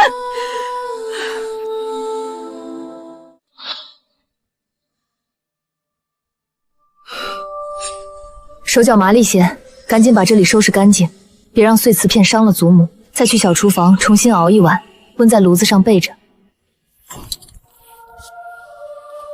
祖母，既然您在气头上，孙女便不来惹您心烦了。二哥那个脾气您是知道的，他认定的事儿10头牛都拉不回来，但您实在犯不上拿自己的身子置气。您先好好歇着。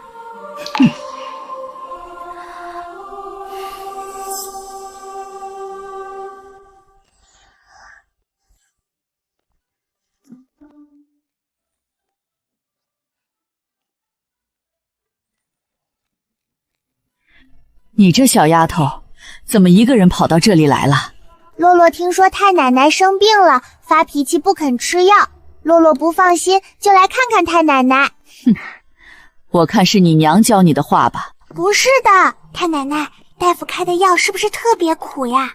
太奶奶，这是洛洛自己偷偷藏的秘诀。以前洛洛生病喝苦药的时候，娘亲就给洛洛吃这个，您吃完含一颗在嘴里就不苦了，千万别被别人发现哦。把药端过来吧。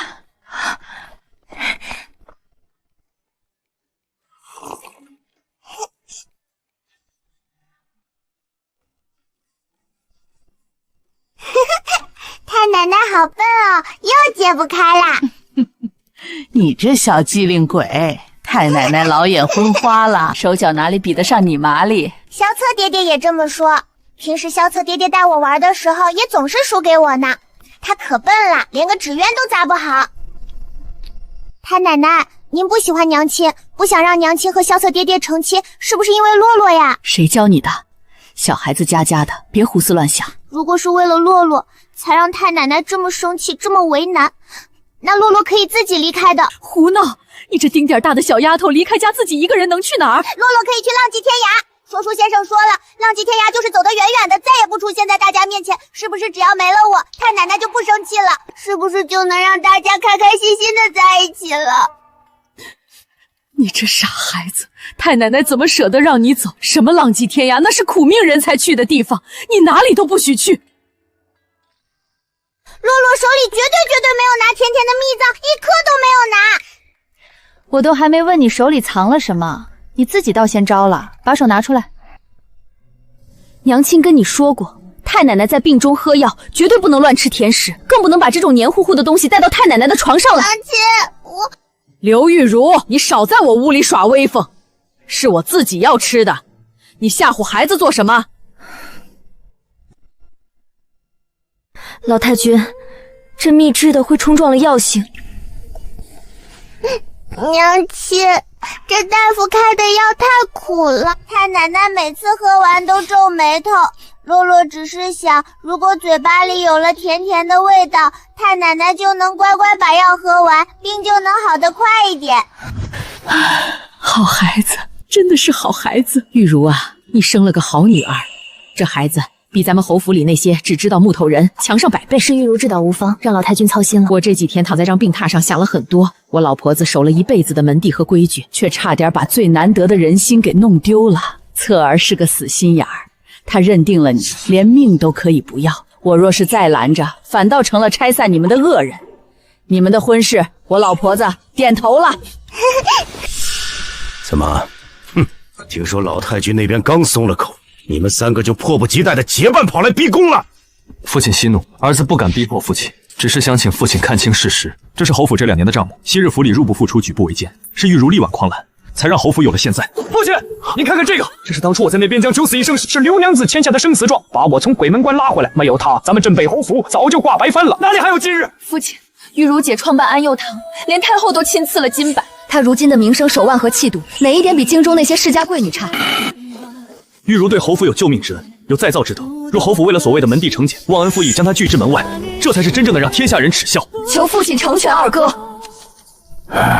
都起来吧，去告诉侧儿，让他选个吉日，把3书6礼备齐，咱们镇北侯府娶亲，不能委屈了。您这是答应了？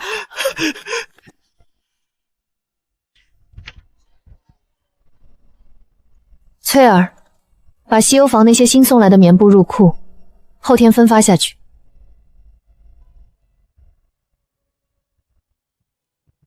掌柜的，明日就是您大喜的日子了，这账啊，就留给底下的丫头们去算吧。咱们安佑堂上下给您备了一份天庄礼，大家的心意玉茹领了，礼就不必。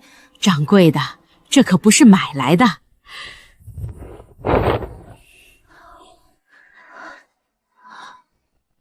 掌柜的，这件嫁衣是安佑堂362个姐妹熬了10几个通宵赶制出来的，我们大家一起来送咱们的凤凰出嫁。谢谢，谢谢大家，这是我这辈子收到的最贵重的礼物。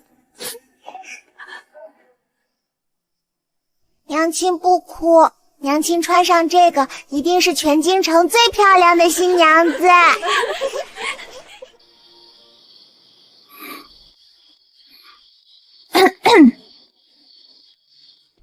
婉宁，这么晚了，你怎么还在这儿站着？快回去歇着吧。我路过，顺便来看看玉茹。二哥，你这路绕的可真够远的。玉茹今日累了一天，肯定饿了，我给她送点点心，我就进去说2句话，放下东西就走。哎，大婚前夜，新郎官和新娘子绝对不能见面，见了面是要冲撞了福气，不吉利的。什么吉利不吉利的？我萧子从来不信这些鬼神之说，就让我看一眼就一眼。你是不信，可若是真冲撞了嫂子的福气，你舍得吗？再说了，嫂子这会儿早就歇下了，你若是进去把她吵醒，明日她挂着黑眼圈上花轿，看她怎么收拾你。行，我不进去了，把这个拿进去，你让她今晚好好休息，别再操心了。明日我8抬大轿来接她。知道啦。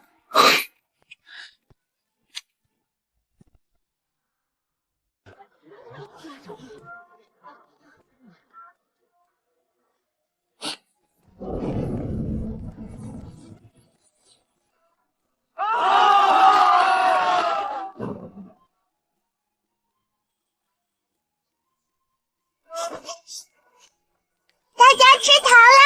我娘亲和我爹爹成亲啦！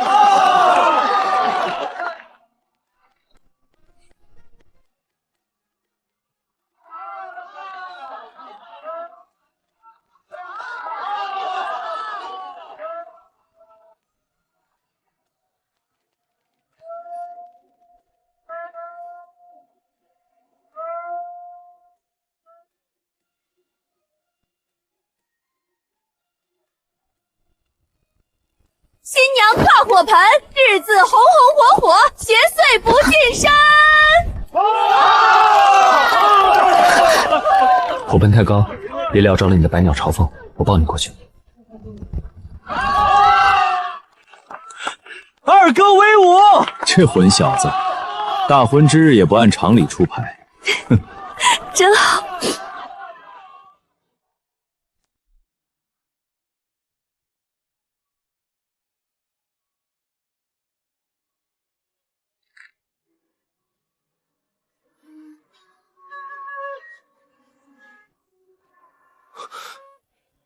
怎么，公子什么阵仗没见过，今日倒像个呆子。我什么也没怕过，唯独面对你，我连呼吸都怕重了。谁能想到，当初那个冷面阎罗，如今竟成了我的枕边人。玉茹，我萧策在此立誓，此生一生一世一双人，绝不负你。我永远是你最坚实的后盾。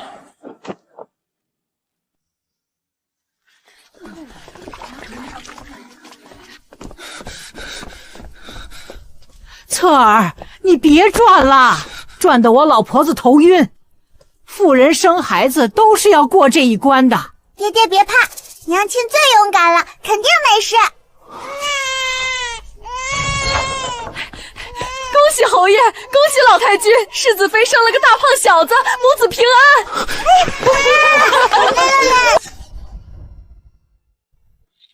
嘘，脚步放轻点，弟弟刚睡着。你们要是把他吵醒了，二嫂嫂可是要打屁股的。哇，